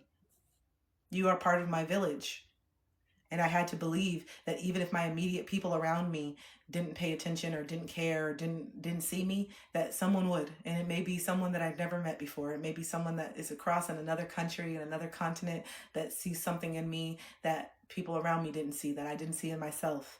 And so, yeah, when you guys sign up for things and show up for my stuff, it really blows me away. Last March, I had 123 people sign up for a workshop, and I was just in tears afterwards. I can't believe 123 people believed enough in me to come to a workshop that I put on. I don't take that lightly. That is wild. What am I doing? I went from never feeling like the leader of anything and just following around to leading a workshop with 123 people who said, yeah, I believe in you enough to invest. That changed my brain chemistry. But how would I get to that result if I didn't put myself out there? If I was too scared of no one? You know how many workshops I've had and no one has showed up? Even recently. Well, not recently, a few months ago. You know how many workshops I put on and I literally just keep posting it every day. Come on, guys, you need to do it. And then I look and then it's the day of and it literally zero. I still have a workshop coming up this month. I still am going to have one next month. I'm still going to do one the month after. At some point, people will sign up. They will. I believe that. It's something I know is true, and I'm not doing it for validation. I'm doing it because I know there's a need. And I know that if I keep showing up, people will see that need for themselves and they will do it when they're ready. Yeah. That's what scares me about getting into my light work, is what if nobody shows up? There's always someone who could use the light, babe. There's always someone. We have to get into it first knowing that we need to give back. So if we go into it right away, like how much money can I make? That's the wrong thing. So first we got to give back. We got to show that value to the community. We got to show the community that I'm not just here to get something from you, because you know how it feels when everything you see that someone posts is always a sale, sale, sale. And so this is why I knew it was so important for me to show up for here every day. Show up of being here just to show you guys that it's not just about the money. Yes, I'm manifesting money in abundance and I want to live a certain way and I'm deserving of that and that is coming into me. But ultimately, if I could find a way to not have to have money and just live how I want to, it's not about the money. It's not. It's about having freedom and ownership of my time and being able to have the resources that I need to survive, that anyone deserves. Every single person deserves to have their resources and basic needs and food and shelter and water. This is not something that should be, oh, because you're in this class and this class. Everyone deserves to have shelter, food, water, safety, and so I'm creating that for myself and what it looks like for me, because in our system, it's created for us to be in survival mode. And when you're in survival mode, many of you are waking up to the fact that it's very hard to create in a place of survival. It's very hard to sit down and be like, I'm going to write my fantasy book that I've always wanted to be writing, with constantly in the back of your head, how do I feed, how do I put food on the table, how do I put food on the table, how do I put food on the table, food on the table, food on the table, food on the table, food on the table, food on the table. How do I write this mystical fantasy that allows me to get out of this current reality? Well, I can't get out of this current reality because food on the table, food on the table, food on the table, food on the table, shelter, shelter, shelter, first of the month, first of the month, first of the month, first of the month. How is it already the first of the month, first of the month, first of the month? I just got through the last of the month. Whoo, I can breathe for a few weeks, feels good, pay all the bills. First of the month already. Feels like the first of the month is in 2 weeks. Why? It's already, now it's time to panic again. So it's in a loop. I never could. If I spend this time just writing, it's not going to make me money right away. Now that's 2 weeks of the month lost. I need to figure out how to make money. Got to be on, got to do more, got to do more. How do you create from a place of survival? You have to get yourself out of that survival mode. And that doesn't necessarily look like your environment's going to change. It's your mindset. You have to do that meditation and that breath work. And you have to know that even though I am not in the position physically, I'm not in the environment, I am here. I have myself. I will get myself out of this. I'm going to figure it out, but I can't figure anything out when I'm constantly in this. Okay. So I got to set up something that gets me out of survival mode. So if that means that I do need to get a part-time job, or if this means that I need to transition to something that pays a little bit more just so I can get by and not have to worry about it, something that breaks even, if that means that I got to stop going out to eat and I got to tell people no and I got to really eat the groceries and the food at the house, then that's what I got to do, because it's so important for me to get out of this situation. And I have just enough to get by, but I still believe in myself. If I can just find this time to write this book and get it out and get it published, I know this book is going to create a second stream of income for me where I don't have to be there. So I just got to get that time to write this book and get it out and believe in myself. And this is going to be one of the things that helps me. That's what I did. I'm talking about me. I'm talking about me. I got to a point where I got so desperate. I got so just tired. I got so just like fed up, and I was so much in survival mode, and I was like, I just want to do this. And so I had to really compartmentalize where I was at And I had to sit down and I had to say every single word that I type on this paper is getting me closer out of this. I can do this. And so all the time that I would usually spend being out and being with my friends, even if it was like 2 in the morning, I would just be up and I'm like, come on, finish this, finish it. Come on, come on, come on. You can do this. This is what you need to do. And man, it definitely helped with the passive income. And after I got it out, it didn't go well at first because my dad died like around the same time, and so I really just wasn't promoting it. I didn't even put anything. But then after I started getting back into it and I was feeling better after dad, uh, I made like $5,000 a month, 4 months in a row. And some people may say that's not that much. It's only 4 months in a row. But making $5,000 a month in passive income from a book that I wrote, you couldn't tell me shit. I felt like I was like, this is it. Oh my gosh, this is insane. This is amazing. I can breathe. And then it allowed me to create from a place of peace. And then I knew, okay, my bills, everything's taken care of. So now, what do I really want to say? What do I really want to create now that my mind is not so preoccupied with survival? And that's when I started making my music, and that's when I created Crystal Waters, and that's when I created Ascension Leap, and that's when I started playing my clarinet again, and that's when I started writing my other book that I'm working on in my journal, and that's when I started creating different like coaching containers, like 3-month coaching containers, because I was like, okay, now I have this passive income coming in, and then now let me start creating this coaching container because I love coaching, but I want to make something my own and I want to make it like what I think. And it was so fun to be like, okay, what are the key things that I needed in my healing and how can I transfer this and create something that is going to create my livelihood? And it was so awesome. And like, oh, just being able to like put stuff together and write on Canva and create the flyers. That's what I love. I love that I can just sit down right after I get off this live. I can literally say, okay, February, how am I going to create income for myself? What am I doing for February? Okay, I think I want to create one in-person live event where I do a donation-based sound healing this month, because every month I want to give back to the community in some way.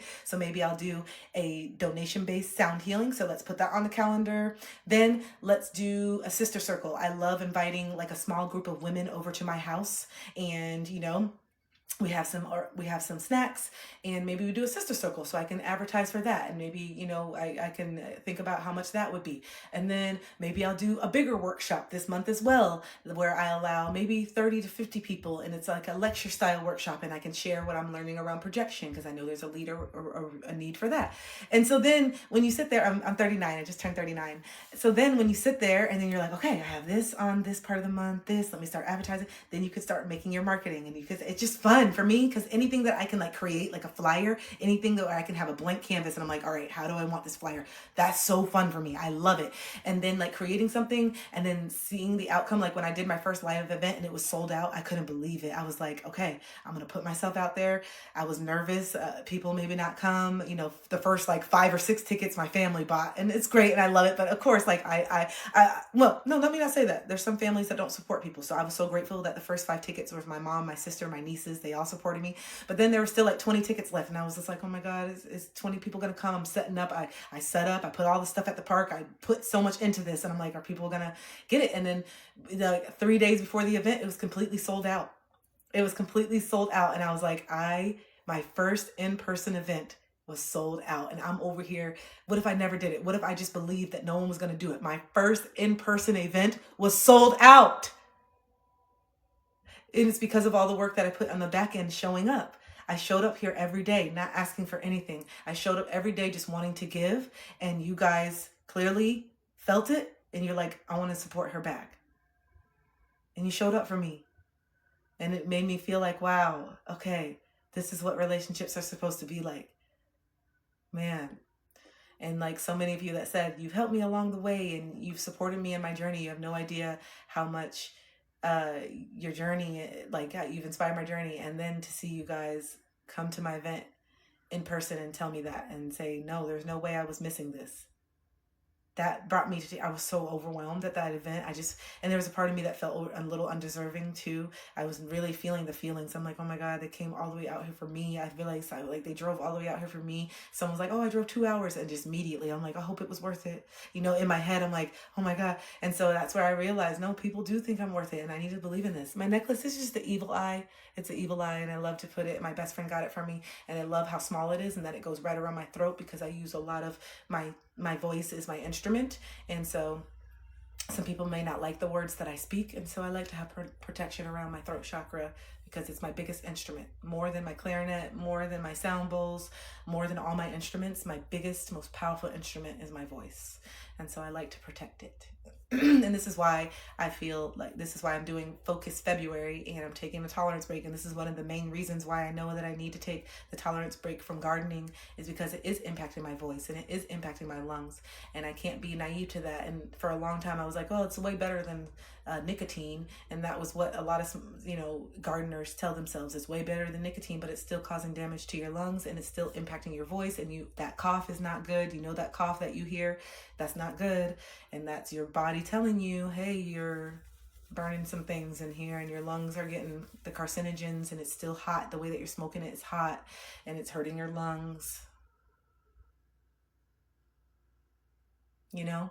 And so I know that that is damaging my vocal cords in some way. I know that it is. I know that it makes my voice go hoarse sometimes. And this is my instrument. And so I have to choose. Do I want to choose to continue coping and comfort? Or do I want to just give my instrument more power and grace and know that like the way that I cope is always through speaking my truth. And so I don't have to cope from hiding from it and whatever the feelings that the gardening gives me, I have the ability to find those feelings within myself. And the times that I do take tolerance breaks, those are the times where I feel the most inspired and motivated and proud of myself because I know it's just me. Those are the times that I feel the most confident. And it's so crazy how we forget. And then we have something that happens in our life and we resort right back to those old coping mechanisms because we know that I want that instant hit now. Oh my God, I was doing so good for 5 months. Then something happened with my dad getting sick. I want the instant hit now. And so it's like trying to stay above that surface when those things happen in life and resort to the gym, resort to dancing, resort to playing my instrument more if I need to get it out and not doing things that always hurt me as a way to escape. I want to be present in my pain and I want to sit with it. If my dad is getting sick, yeah, we are, Maria. If my dad's getting sick, of course, that's something that I want to dissociate from because I don't want to acknowledge that it's coming to the end, but I do need to because it is happening.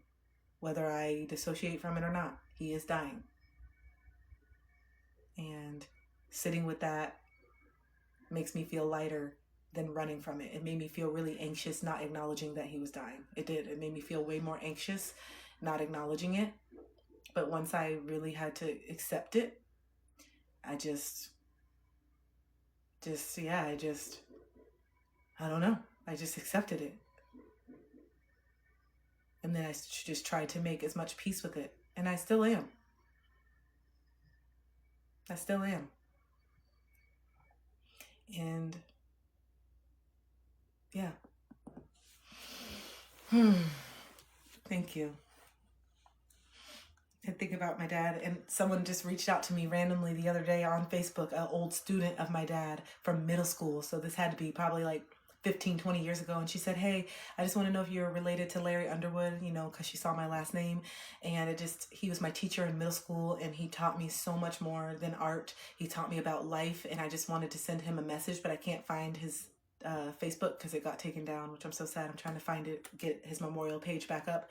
But she's like, I can't find his page on Facebook. And I wanted to send him this message of how much he really impacted my life in the long run. And it just made me like, wow, because I have so much pain around my dad, but I also know how good of a person he is too. The duality of him is very apparent. And so it's just like, man, that people didn't see all the sides of him that I saw, but he did make an impact on people.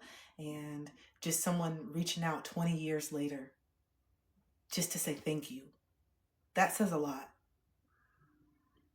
And so, of course, I told her that he had passed away in 2024, but thank you so much that you sent this, and thank you. I'm going to share this with my sister, and thank you for remembering my dad and honoring my dad. And it was so lovely. And in that moment, I'm like, Dad, I know I gave you a hard time and you deserve some of it, but you are a beautiful person, and I see you so much clearer now that you're gone. And I wish, there were certain things that I could have seen, but I see your pain, and I also recognize the ways that you helped heal the cycle in your own ways. It may not have been exactly what I wanted and needed at the time, what I thought I wanted, but you prepared me to be sitting right here talking to this group of lovely people because of the ways that things went. If you would have been everything that maybe I thought I wanted or needed, maybe I wouldn't be this person that I am. And I really love who I am, so I can't just have all this hatred and anger towards my dad, because I know that it was by design, and I know that he taught me other things through his absence. He taught me how to stand on my own through his absence. He taught me how to see the truth in people through the ways that he lied to me. He taught me how to see through it. And so I feel like I'm very sharp and very intelligent because of those things. And it can sound, oh, that sucks that your dad had to do this, but it is what it is. So if I can't change the past, how can I find the silver lining? You know what I'm saying? If I can't change how my dad showed up, how can I find the beauty in it? Instead of just focusing on the negative, because focusing on the negative all these years made me resentful, made me a shell of myself, made me so uncreative because my anger was taking up most of the space. And so I had to make a conscious decision to see my dad through the full lens. And my dad was not just negative. My dad was not just evil. My dad was not just that. He was hurting, and he had good intentions, and he did want to be loved in a certain way, and he didn't get that, and he was just so angry. Plus he grew up in an era of segregation and really extreme racism, and it really impacted how he saw himself. He was a black man who was very impacted by the system and did not feel like his worth was being valued, and so he fought for it, and he was angry all the time, and he was really radicalized from the 60s and the 70s. He was very radicalized and angry at the world, and anybody who tried to question or brought him down more than he already felt about himself was going to get cussed out. He was not going to let anybody try to tear down his character, even if it wasn't someone trying to tear him down, but just say, hey, this is how you're impacting other people. You can't see past your anger that I'm not the enemy. I'm not your mom. I'm your daughter, and I just want to love you. And in the end, I ended up showing him what unconditional love was, because I was there until his final breath, even though there was so many times that I didn't feel like he was there for me, and so many times in my head that I was like, he doesn't deserve me to be there. I'm not going to be there. And then I woke up and I'm like, girl, this is the lesson. You're breaking the pattern of resentment and hating people and doing all these things. No, you're supposed to, if that's in your heart, be there. Don't withhold your love the same way that he did for you. You're not him. Love him. Show him what unconditional love. Show him that he's still worthy of love, even with all this bad behavior, even with all the people that he hurt, even with all the people that he manipulated, even with all of it. He still deserved that love that he did not get when he was younger. And if I'm the person that got to help him feel that in the last few months of his life, I feel honored. And I feel proud of myself that I was able to put that anger aside and feel it and heal it, and then finally let go of it and just love my father the way that he was never loved. And the only reason why I was able to is because he was laid up in the hospital bed. Because trust me, if he was fine, he was trying everything to get out of that hospital so he could have his independence, because having someone take care of him made him feel so just bad, because it made him reflect on all the ways and all the things. And then here's my two daughters showing up every single day, and I know they're tired, and I know that they're going through a lot, and I know they're sad seeing me dying, and here they are every single day. You can't help but reflect in those moments. And my dad was forced to finally reflect. And so when I tell you that you don't get away from it, you will meet it, you will have to face it. It just may take 70 years, but you will face it. You will face it. If it's not in this lifetime, it'll be in another, but you will face it. You will learn these lessons. So, yeah, really proud of who my dad is. I love my dad. I am a daddy's girl, always. But yeah, I see him. I see all of him. And I think if he could come back in the flesh right now and sit in front of me right now, and I talk to him all the time, so I know I can talk to him now, and I do. But if I could talk to him right now, I would just say, I see you. I see you. And all these things that I've said to you over the years, I know that they come from a deeper place. And I know that you're not inherently these things. And I know you didn't know how to process it. Well, that's like a lot of things. If I could say one thing, I would say, I see you. I've always seen you, and I love you. Despite everything that I've seen, I still love you. That's what I would tell my dad. I've always loved you. Despite all the bad behavior, despite all of it. I've always seen your intelligence. I've always seen your love in your own ways and the ways that you show up. I've always seen it. Do you believe in some people are born evil? No, I don't. Yeah, he hears me now. So yeah, it feels good.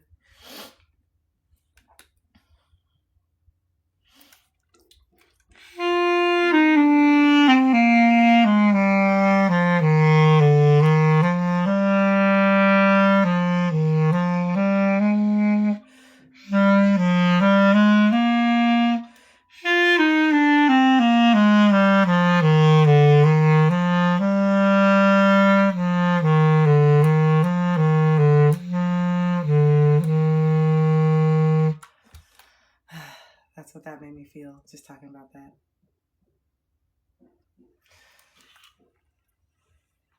I had him for a moment. I felt like I was playing that song on the Titanic when the sink was shipping. When the ship was sinking, that moment when they all just surrender to their fate and they just play that music on the violin. That's where my mind just went when I just played that. It's so random. But not.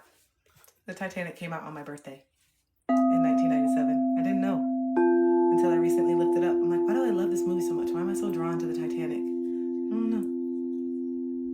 The tone of the clarinet is stunning. Oh, thank you. And it's crazy. I need to tone it. I like tune it and do all the things. I need to get some more sheet music because I've forgot how to read a little bit, and that makes me sad. But I can learn again. I know I'll catch up on it good once I just get the basics. So I would love for like a clarinet lessons again. That's what I've always wanted from the beginning, but my family couldn't afford it because I was like, Mom, I know that I'll be good enough to go into orchestra level, or if I just need extra lessons. The little time at school is not enough. And then, yeah, I play all the time, but I need direction more. And so it just, those resources and being able to have those certain things when you're younger, it does make a difference, but it's not limiting you just because you didn't get to be have the lessons when you were younger. If you really still want to be the master in your instrument, maybe we can start to look at how much we do spend on escapism, and we can start to maybe transfer that and say, okay, let me reach out. How much is clarinet lessons? How much are piano lessons? My mom doesn't know it yet, but her 75th birthday is coming up in April, and I said, Mom, what's something that you always used to want as a child or you didn't get or whatever? And she was like, I always wanted piano lessons. My mom has long skinny fingers just like me, and she was like, I really wanted piano lessons, but we couldn't do it, we couldn't afford it. And so I'm really trying to find a piano teacher that can give my mom like a month or two worth of lessons if I can afford it. I want to do that for my mom, and I feel like it's going to be a good way for her to connect with her inner child, and also just give her something to do. As in her older age, she has so much life and purpose, but she just is having a hard time finding the direction. So maybe if I can start those things for her, maybe she will start to find those parts of herself. And so, yeah.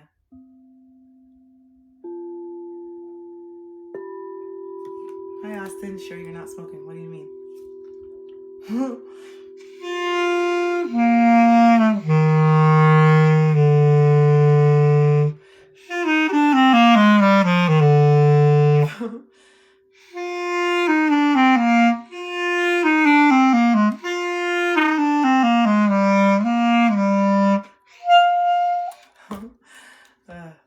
So fun.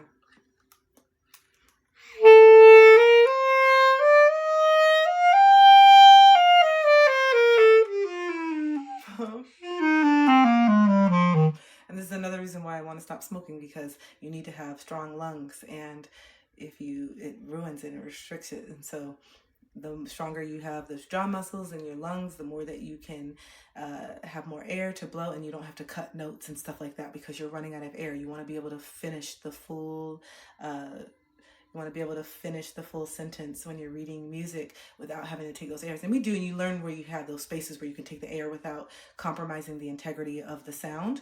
But if you are ruining your lungs, then you are ultimately saying, you know, I'd rather focus on that than do this. You know, sometimes you do have to make a decision. Yeah, breath work helps me a lot.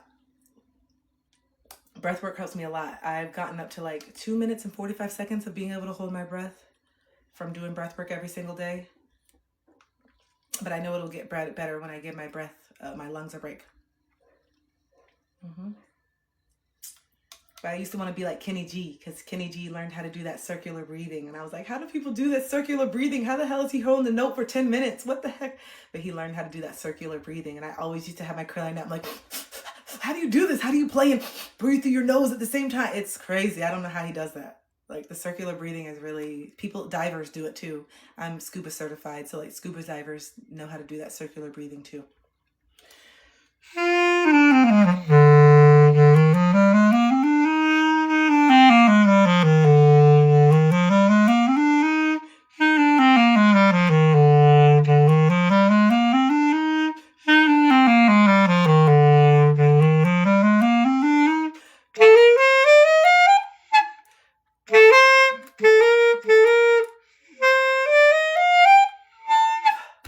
This is where I have to play. This is where the jaw muscles come in. So it's easy to do. I think this is C. This is G, C or C. But when you go to those higher octaves, that's where you really need to have those muscles and be able to really hold your mouth in a certain way.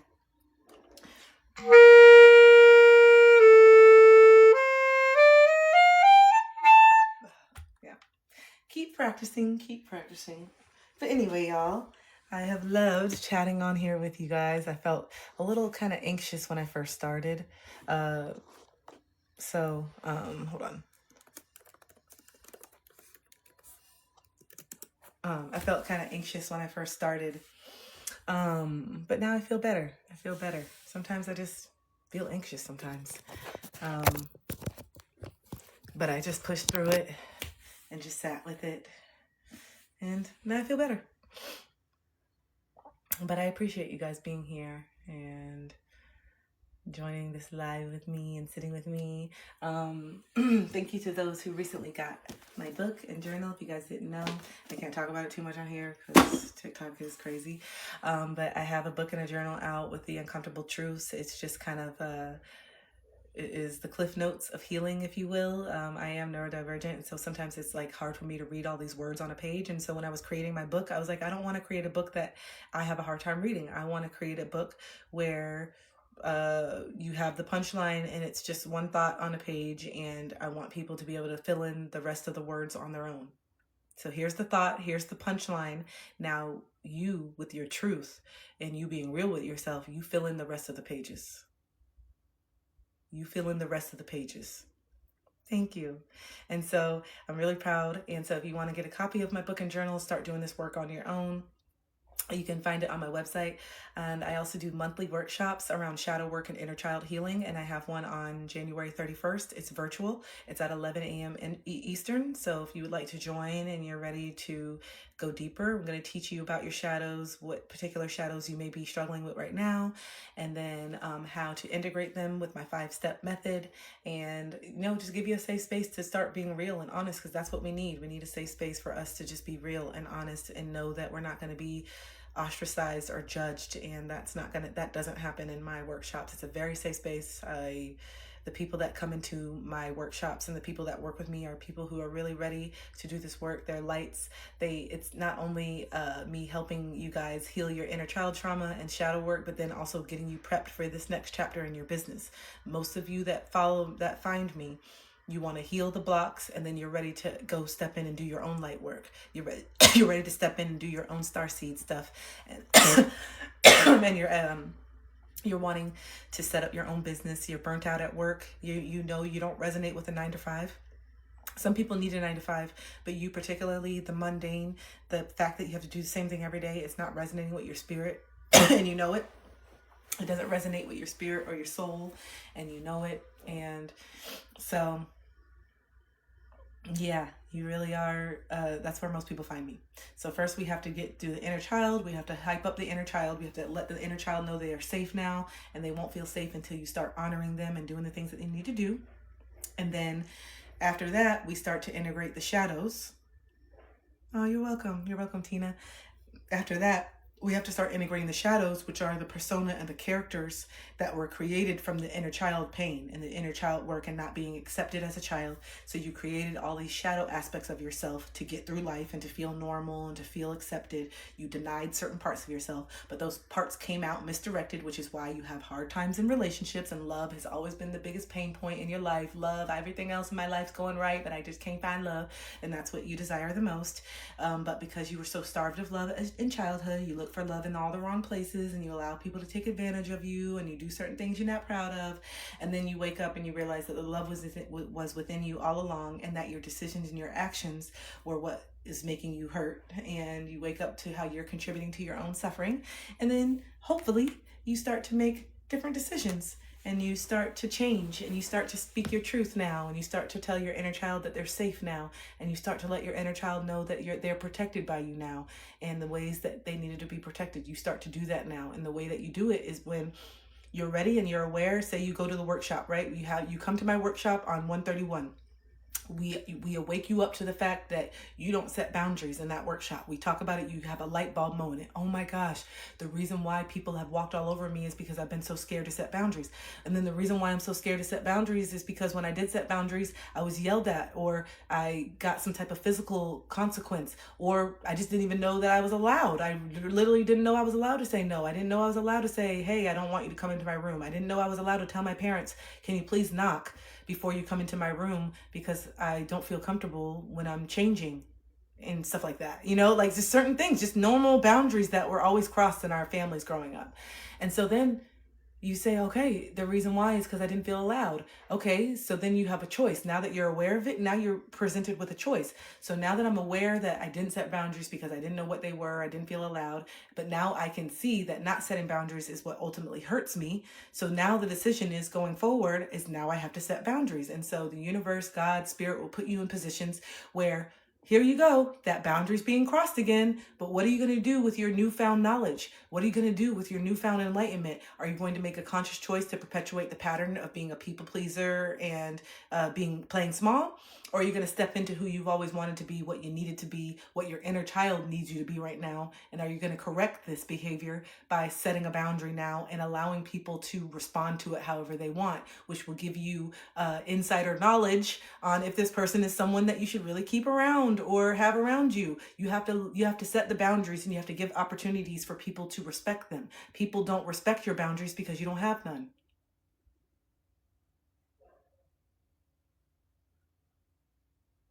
People don't respect your boundaries because you don't have none. You don't give people an opportunity to show you that they actually respect you. You know?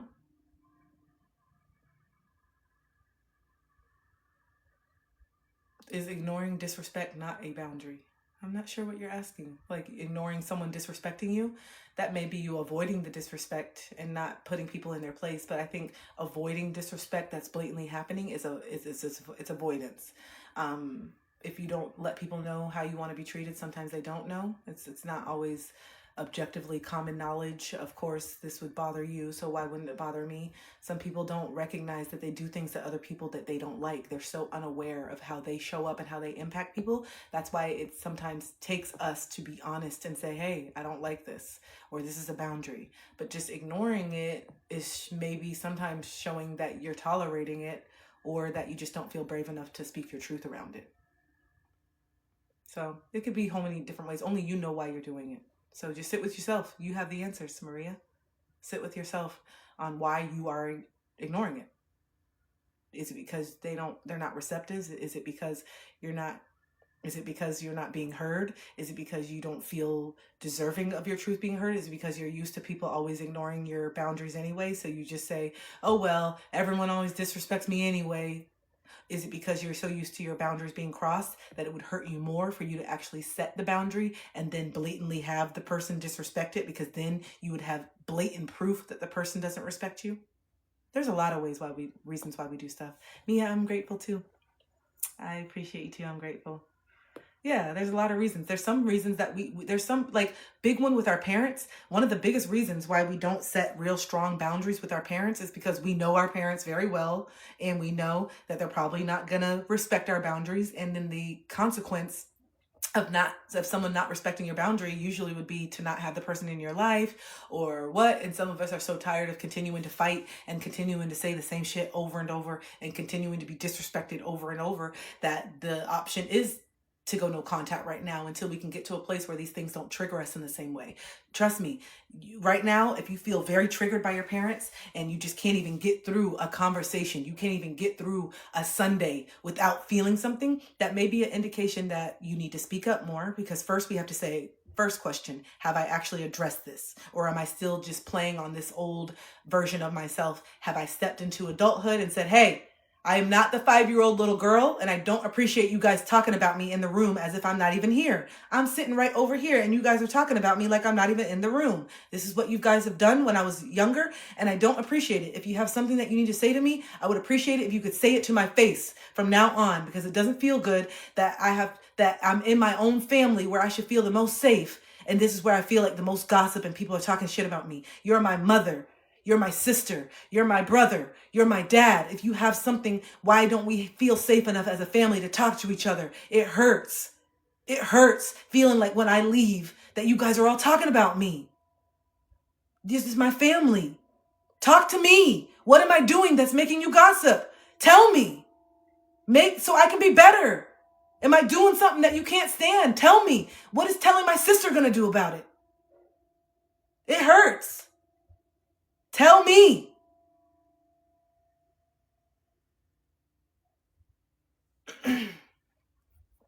These are the conversations that we need to have.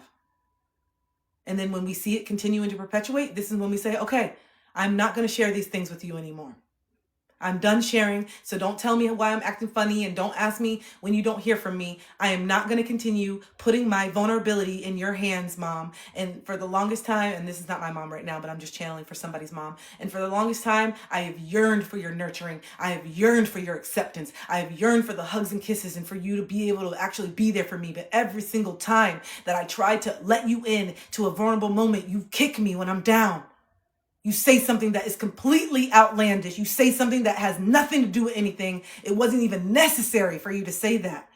It just seems like you wait for me to have these moments where I'm trying to be this mother. I want you to be my mother. And I open up to you because I should feel safe with my mother. And as soon as you see this vulnerability within me, instead of relating to me, instead of nurturing me, instead of just not saying anything at all and just giving me a hug and telling me that it's just going to be okay, you use that moment to say, see? You see? You use that moment to kick me when I'm down, when I'm trying to tell you, I know that I keep choosing shitty men. And let's go a little bit further. You chose shitty men all the time. So the reason why you're kicking me when I'm down is because you're seeing myself. You're seeing yourself in me. I'm doing something the same that you did. But you don't ever talk to yourself like this. Instead of using the opportunity to relate to me and not make me feel like I'm a fuck up, you make me feel like a fuck up because you believe that you're one. I'm doing some of the same shit with men that you've done. So why is it okay for you to do it? And now all of a sudden I'm a fuck up because I keep choosing these men. Look who you keep choosing for 20 years. You're married to the person that you keep choosing over and over and they're not good for you. You're still with dad over here telling me what I'm doing while you haven't slept in the same room for years, and not because you just want more space, but because you can't stand dad. And so you have the audacity to make me fucking feel bad when I'm being honest about my shit with you, when you can't be honest with the fact that you're married to someone that you can't even fucking stand. That's the real shit that some of our mothers need to hear. But we're so scared of losing the connection, and we're so scared of being abandoned. And so many of us are raised by mothers that will disconnect and withdraw their love if you try to say shit. And that feels really dysregulating for you because some of your mothers have gotten you dependent on them only to take away their love because they know that you need them. There's some mothers and fathers and parents that don't want their kids to go from the nest, that want to be financially in control of their kids. So that way, when they don't do what they want them to do, they can say, I'm not paying for the light bill. And then you know that you want your lights on, and you know you want your cell phone. So then you don't do things that you want to do, and you don't stand in your truth because you're being controlled by your parents, which is what they want. And then they throw it in your face. I do all this for you, and I pay all this shit for you. You want to, you don't want to. You're not empowering me to get my own job. You literally told me that you'd pay for everything through college for me, but I didn't know that it came at the expense of me not even being able to be my own fucking self in college. If I knew that you paying for my meals and you paying for my dorm meant that I was still going to be under your control, then I know it's not in here. If I knew I was going to be in your control, I thought I brought it up here. I'm about to end in a second. Then it wouldn't be worth it. But you see how you get manipulated into doing things, and you think it's because your mom really wants to help you, but really it's because of the control that she has around you that makes her feel safe. And the fact that even though we think that our parents want us to go from the nest and do our own thing, some of our parents have put all of their validation in us. So then when we want to leave the nest, the parents feel like they have no purpose. And so this is when they feel so like over the top. Even when you're getting older, you're just kind of like, damn, okay, like, okay, mom, like I hear you, but I'm a grown ass woman now. And it's because they don't have their own life because they put all this stuff into their kids. And so, and so you can see how much of even parents' worth comes from raising their kids. You can tell when people had kids because they didn't feel any sense of purpose within themselves, and they thought, they were sold that having a mother, being a mother is the only thing that's it. That's the ultimate joy in life. Being a mother is it. And so then what happens when you don't have this on hand every day after the 20 years, 30 years, they move out, then what? What's your purpose then? Are you dead now? Are you to the point where you just don't care? Did you ever have any dreams before you became a mother? Are there things you still wanted to do now that you're too old? Do you think you can't get that law degree that you wanted before you got pregnant? You see, these are all these things that parents start to sit with, and then that's painful. And then you feel resentful. I spent all this time raising y'all and not not doing my dreams, and now you want to leave me? I spent all this time raising you guys, and now I don't know who the hell I am. And now I'm going to make you feel guilty because you want to actually go out and live your life and branch out without me. And then I feel jealous that you're getting a partner that I feel like is taking the place of me. Like, parents feel that shit. People go through that where they're like scared to date because their parents are going to feel like you're leaving me. And that's why you have some mothers where like no one's good enough for their son and shit. It is a deep, sometimes an enmeshment with parents where they are healing their daddy wounds and their mother wounds through their kids. They are. They're healing their mother and daddy wounds through their kids. And this is where sometimes they low-key get jealous when their kids are dating other people. It's weird a little bit, but it's true. And a lot of parents go through it. But anyway, I just feel like I'm all over the place today, just talking about random shit. I guess it's not random. All you guys, every time I say something that's random, you're like, that's my person. This is, I know I grew up, this is me. So I guess it's not random. It just feels random to me because a lot of experience that I'm talking about sometimes it's not my experience. Like, I didn't grow up in that certain stuff. And these are not conversations that I necessarily needed to have, but this is the point. I'm channeling. So sometimes when I'm saying stuff, I'm like, why the hell am I talking about this?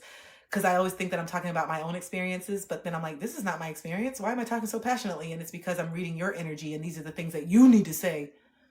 You know what I'm saying? I'm feeling the anger that you don't feel yet for your parents because I've lived it, and I know that you're angry, and I've talked to hundreds of people who say they're not angry, and I don't really have that much upset with my mom. And I'm like, yes, you do. Your mom didn't protect you. You're more upset with your dad because the dad was a more aggressive parent, but you really have a lot of resentment towards your mom because she watched it. So stop. Just because your mom wasn't the one yelling and screaming, why the fuck didn't she protect you? You're mad about that, but you want to cling to one parent because in childhood, we say, okay, I recognize that we don't have two that are good, so I can't X out both of them, so I got to find the lesser of the word, like I have to find the better of the two. And so you'll cling to it, and so the one that you cling to, you will give more passes to the person. And for me, it was my mother, because even though my mother didn't give me the emotional stuff, she was my provider. She had put a roof over my head. She put food on my table. And I knew as a young child, if I was up to my dad, there's going to be a lot of days that I'm probably not eating. There's probably going to be a lot of days that I'm left alone. There's probably going to be a lot of days that he doesn't come home. And so even though a part of me wanted my dad so bad, of course, the validation, I want what I can't have, I knew that I was more safe with my mother, and I depended on my mother more. And so when she would let me down in certain ways, I would give her way more like heat than my dad. And then I started waking up. I'm like, why the fuck am I being so hard on my mom? And I'm like, literally, my dad comes around 5 times in a this, and then I'm fawning. And so I realized I'm fawning my dad, and then I'm being more hard on my mother, who was there for me in certain ways. It's just confusing because both of them, I feel, hurt me in different ways, but one parent got more heat, even though they both hurt me really bad in their own different ways. One just looks more overt and one just looks more covert. One is more obvious and one is more kind of just, the neglect is just unseen. You know, there's my dad's yelling at me, calling me names. It's very obvious that he's cussing me out. But my mom, the lack of I love you and not saying I love you and not giving me the hugs and kisses and not really giving me the hug as long as I needed. And those little things kind of chipped away at my worthiness too, not feeling worthy of the hugs and the attention and the presence from my mom, even though she was in the household every day, making dinner, made sure all the necessities. But like the nurturing and the emotional stuff, that's what I wanted more. Like, and so that impacted me, whether I wanted to admit it or not. But I like to just point everything on my dad because he was the more obvious pain. But the more I sat with it, I'm like, no, I'm really hurt from my mom too. I don't feel seen by her. I don't feel like she really thinks I'm a big deal. And I feel like she fawns over my sister. Like my sister's the golden child. And I feel like I could do, nothing that I do is as incredible as my sister.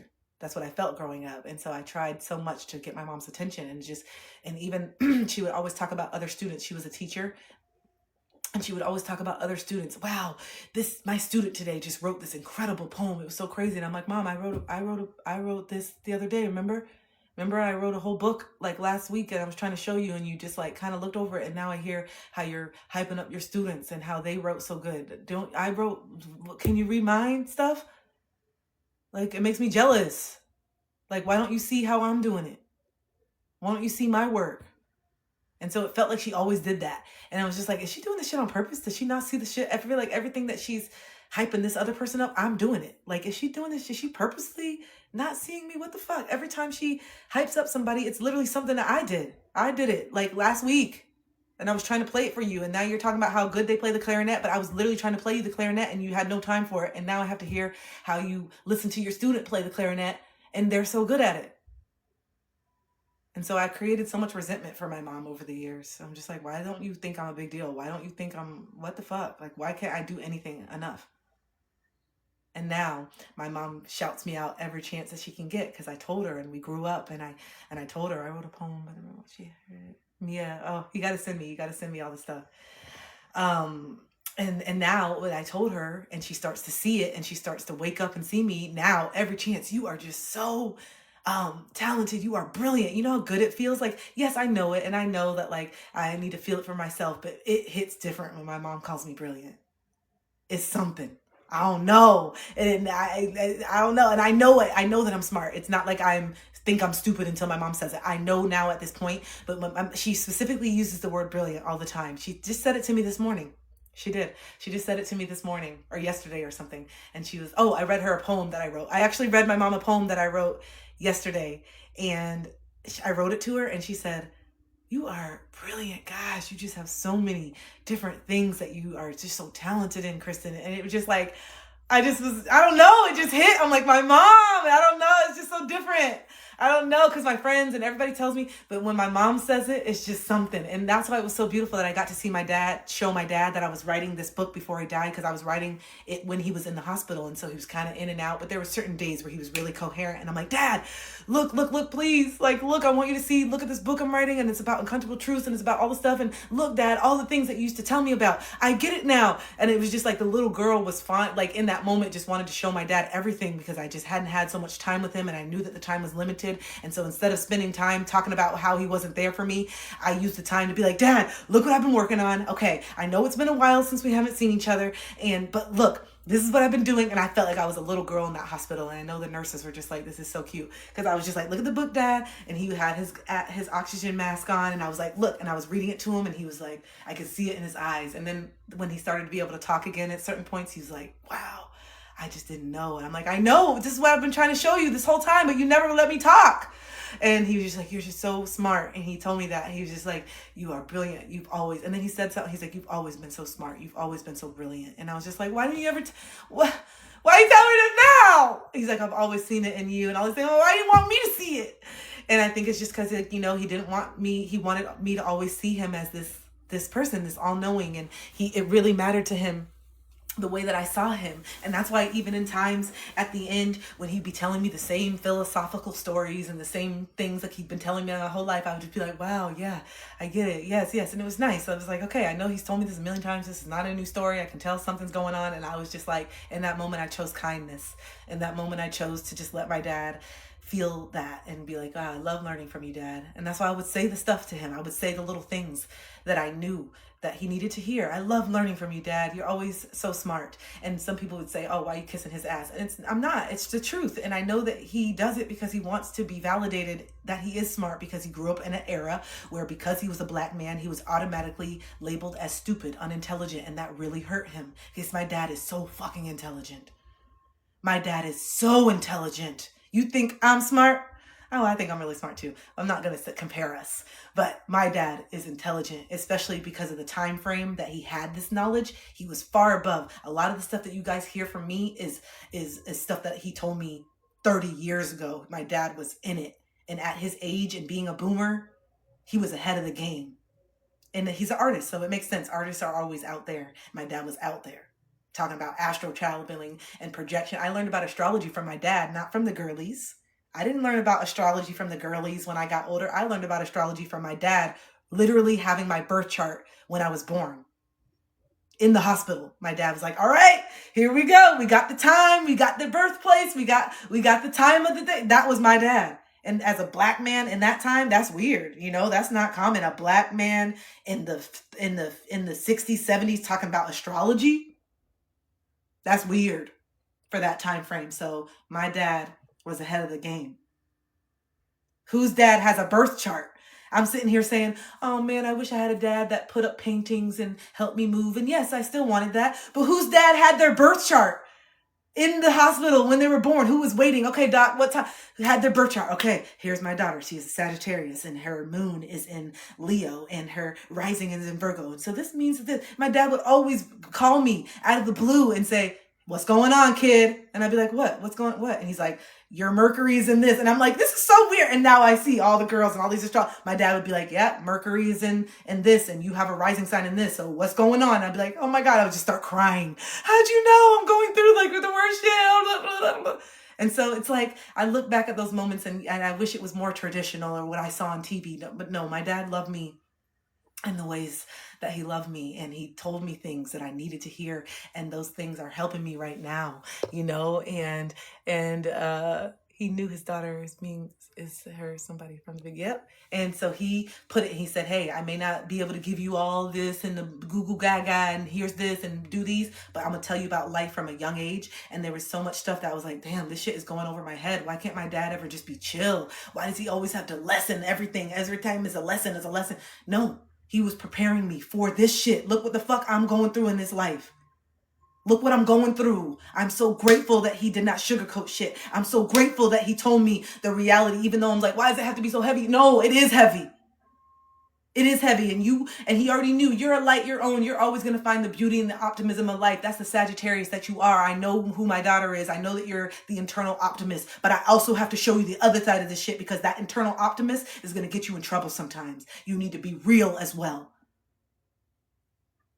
He knew that he knew this is my light. He knew this is my spirit, but he had to show me the other things that were on this planet too. It's not all love and light. And if you walk around here not having your own mind, you're going to get sucked up into something that you don't want. And he was right. I did get sucked up into certain people and environments that I had no business being around, in certain situations, in certain towns and areas, around people that I had no business being around. And so I'm grateful that he loved me in the way that he did. And if he told me, can I get another dad right now, go back and have another dad? Absolutely not. If you told me if I could go back and have another mom, absolutely not. I would never trade my parents for nothing. I wouldn't trade them for nothing. I take them, all of it, all over again, and the shortcomings, all of it, every single piece. I love those two people. I really do. And they made a really awesome person. So it just feels good to see the beauty and not always look at the negative, because I come from some really beautiful people. But I couldn't see it at first. But I love my family. And yeah, I want to go call my mom now.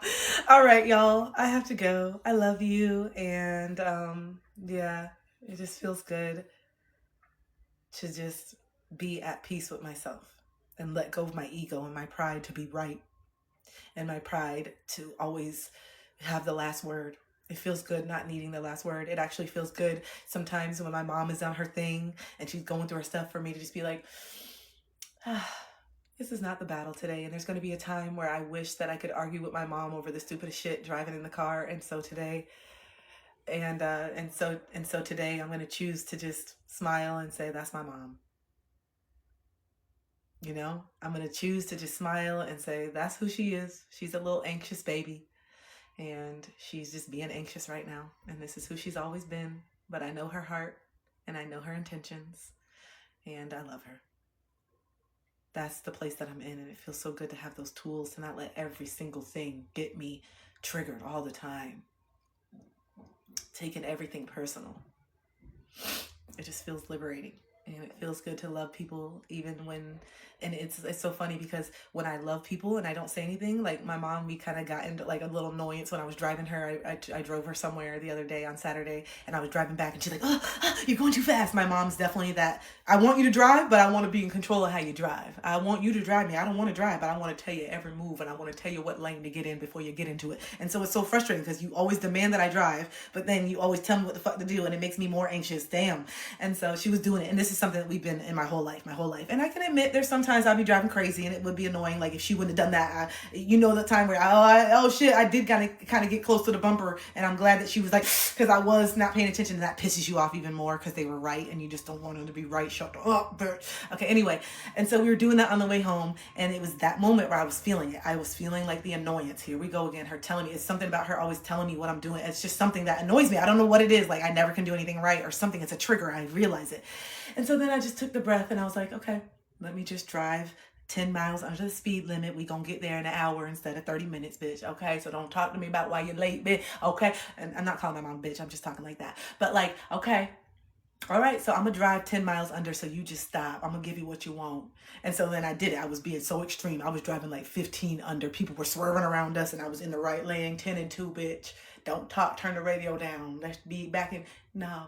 And my mom was just sitting there and she was getting, no, I'm gonna do it. I'm gonna give me what you want. Give the people what you want. I don't want you feeling all anxious with me. So let me drive 10 under, 10 and 2. And I just was silent. I was just driving. And then she's sitting here. And I wasn't being mean. I was just like this. I wasn't like being passive aggressive. I was just kind of like, I just want you to feel safe. And I just turned it. I was like, I just want you to feel safe. So I just surrender to what you want and how you want me to drive. So I'm just going to drive 10 miles under. I just want to make you feel safe. And then she's just like, and she kept looking over at me. And I just kept driving with a smile. I was just driving and she just kept looking over. I'm sorry that I do that. Sometimes I don't know why I just get so anxious, but just, when I drive, I usually like to be in the lane that I need. And I said, okay, I know it's just, you're used to that. And I just didn't fight it. I just didn't fight it. I was just like, okay, I understand. No, it's okay, Mom. You don't have to apologize. I know you get nervous. You've always been this way. I'll be more mindful to just drive a little slower with you. And I probably should do that anyway, to be honest. I shouldn't be speeding. I just surrendered to it. And she was just like, no, but I'm sorry. I don't want to be telling. And it's like, damn. Now, when I used to fight you, you used to stay mad and you had the reason. But then when I agree with you, when I just say surrender to it, now you're giving me what I wanted. And so I see when you're desperate to get a certain reaction, when you're desperate to get a certain thing, it's repelling. But when you just surrender to it and you just realize, okay, I guess going 10 miles under, is it really? I don't really have anywhere to be. I just weighed all the options. I don't have anywhere to be. It's not like I'm late for anything. I'm spending time with my mom. And so I just said, okay, I guess it's just more time that I get to spend with my mom. If I go slower, I get there longer. So I just get to spend more time with my mom. I'm going to choose not to make her feel uncomfortable for her anxieties. Okay. And so I just drove slower and just did it. And then she felt it. She felt me honoring that. And then it was just me. She just wanted me to honor how she felt, not dismiss it. And then when she had a time, she just said, okay, maybe I need to just calm down a little bit. So beautiful. Didn't have to argue, didn't have to do anything. And I didn't have to let it get me. I had a choice in that moment because I've taken time to meditate. I've taken time to do breath work. And I also see my mom for who she is and not this annoying person that's out to ruin my life like we all think our parents are. I just see her and her shortcomings, and I like to hold space for her and her shortcomings. And she sees it, and she knows that I see the way that she gets anxious over things, and it's just like a little bit much sometimes. But I just accept the fact that she is anxious. And yeah, I do. I think narcissism is also just a personality disorder from from things that people didn't get validated in childhood. Narcissism is such a buzzword, and it's such a like deep thing because it is a very, very, very painful personality disorder that really causes the person not to see themselves clearly or have awareness. And when you don't have awareness of how you're impacting people and you pair that with a deep, deep, deep insecurity, it does enable people to do things that you just can't believe, but they really are doing it from a place of insecurity and fear and not wanting to be seen for their shortcomings. And so they ramp up this very, very inflated ego and sense of self in order to hopefully get the facade past people. And it's the same example that I said. Narcissism is the narcissist is walking around like this, and they think that no one can see the behavior because they are not acknowledging it, but people do see it and feel it. That's why they strategically, subconsciously track out people who don't have a voice. You'll find a lot of narcissistic people will be paired with people who have a blocked throat chakra. That's perfect. That's by design. I want to meet somebody who's more disempowered, who's gonna put up with my shit, and that I can just charm with my words and minimal action, and that'll be enough. And so that's why you find a lot of narcissistic people who are also very insecure within themselves, but they find people who are very outwardly insecure. They find people who are very obviously insecure with who they are, that they just put up with this shit that's just very obvious. Whereas the narcissist has a way of mirroring back people's personalities to make them feel like they are more in alignment or more depth, but really they're just mirroring back what you tell them. And that's why with those love bombing and all that stuff where it's so intense and you just share all this stuff right away, you are giving them ammo on how exactly to tell you what you need, exactly everything that you need to keep you happy, until they do the things and get you hooked and then they start discarding you and disposing of you when you start to actually want real connection. And that's when they usually get found out, and then that's when they usually start to discard you and you start to do more, and that appeases their ego and makes them feel good, because even though they're discarding you and making you feel bad, you're still fighting really hard, which makes them feel like, damn, I can do anything, I'm so powerful, I can literally disrespect this person and they still fight for me. But that's when you've lost them, because what attracted the narcissist to you in the first place is your light, is your power. And so as soon as you start breaking that down and you don't start exhibiting that power, you no longer make them look good. You no longer make them, feel good. And it's like, that's why you feel like you're a shell of the person after you're done with them, because they've used your energy to fill the voids of what they don't fill within themselves. And because you had voids to fill, you let them. That's all. So the narcissist and the empath, they both are suffering from the same things. It's just not the empath, but the people pleaser.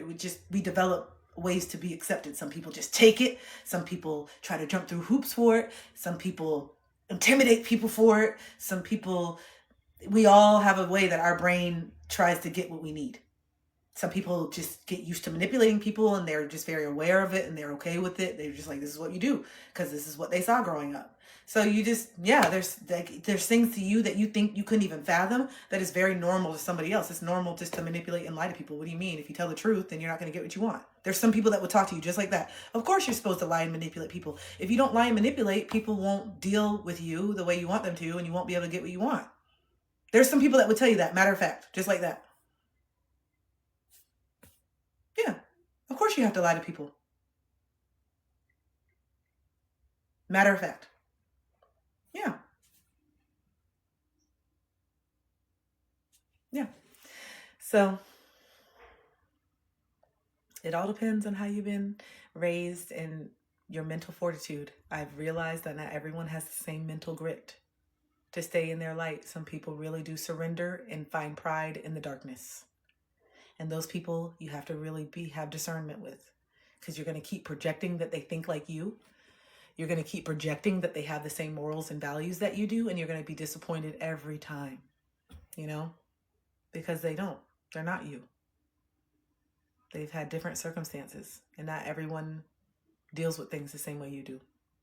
So the sooner that you can acknowledge that, the sooner that you can stop expecting people to show up like you do, and the sooner that you can stop projecting your love onto other people and falling in love with yourself, essentially. And then when the mask falls from the other person, you're so confused, but you've been seeing what you wanted to see. You've been seeing what you wanted to see. You saw them with rose-colored glasses off, and now they did something that hurt you so much that you woke up and then you realized they've been this way all the time. You realize they've been this way the whole time. And your acceptance of their behavior is what made them feel confident. You accepted them for who they were.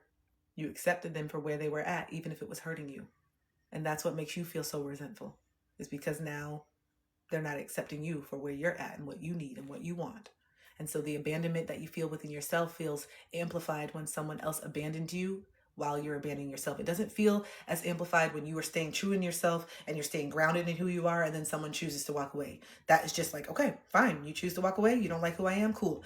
But when you abandon yourself and then you still get dumped, that hits different, because I knew better. I knew that I didn't want to do this shit. I knew that this didn't make me feel good. And I did it anyway because I thought it would make you happy, and then you still fucking left. And so the resentment you feel is towards the partner, but it's really towards yourself. And so the abandonment is always going to be amplified when you abandon yourself in order for someone else not to abandon. Yep, you dumped yourself first. You dumped yourself first. And then it was amplified when someone did it outside of you, because outside of you is the validation that you're seeking. You've already given up on yourself on the inside. You don't care about the validation that you give yourself. You've always been conditioned that it means more coming from someone else. So you dumped yourself. You're right. You dumped yourself and you abandon yourself. But then when someone else does it, that's when the pain kicks in. But isn't it painful that you just ignored your boundaries? That's not painful for you that you did that? You did that. Why? Why did you think that that's what you deserved? Childhood. So we got to reprogram. These beliefs are hurting you. Hi, Danny. These beliefs are hurting you. These beliefs are not serving you anymore. These beliefs are keeping you stuck in patterns of suffering. You don't have to take on a project. It's okay for you to want someone to be where you want them to be, or if you see the beauty and value and they're on that growth path, it's okay to stick with somebody that you see is on the growth path. But as soon as you feel like, if you're not feeling like your needs are being met and you're not getting what it is that you need, then you have to be honest about that. And you have to be honest and accept the fact if the person is in the space to give you what you need in that moment, and stop trying to force them to be somewhere where they're not ready to be. Listen to the words that they're saying. Look at the actions. Look at the actions and make the conclusion for yourself. Stop waiting for the other person to have to make the decision. You guys, we do that a lot. You waiting for the other person to do it because you don't want to be the one to disconnect. You want the self-fulfilling prophecy to be true, is that everyone leaves you. So you're waiting to be left instead of recreating a new story and said, this has nothing about being chosen. This is about me choosing myself and recognizing that I don't need to wait for somebody to dog me so bad or to discard me or get to the point. I don't need that. I can recognize it for myself and walk away. You're welcome, Danny. Okay, so give yourself permission to evolve. And not everyone can come with you, and that's okay.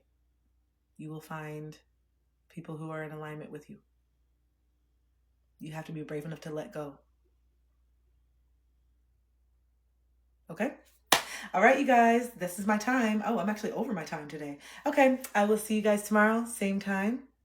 Bring your journals, bring your pen, bring a nice beverage, coffee, tea, and get ready for Focus February. I'm doing a Focus February, starting February 1st. It's a Sunday, and I am detoxing, getting ready for Ramadan. If you didn't know, I participated in Ramadan last year, and it changed my life. And so I will be participating it again this year, and it starts February 17th. So starting February 1st, I'm already going to start giving away the things I'm doing and start getting focused, so that way I can have a very fulfilling, focused Ramadan. I really loved it last year, and I felt so much peace and gratitude, and I felt very rewarded. It was my highest grossing month in my business, and I just can't get away from that. That when I did Ramadan and I focused and I did that and I fasted, it was the highest amount of money that I've ever made in my business ever. And for me, I correlate that with Allah. I do. Because it was just too, like, I gave up smoking, I gave up sugar, I gave up everything, you guys. I was completely sober, just everything, detoxing everything. And when I tell you, whoo, there is something to Ramadan. There is something to it. there's something to it. It changed my life. I can't wait. Okay. All right, y'all. Okay, I gotta go. All right, I will talk to you later, and I love you. Thank you for being here.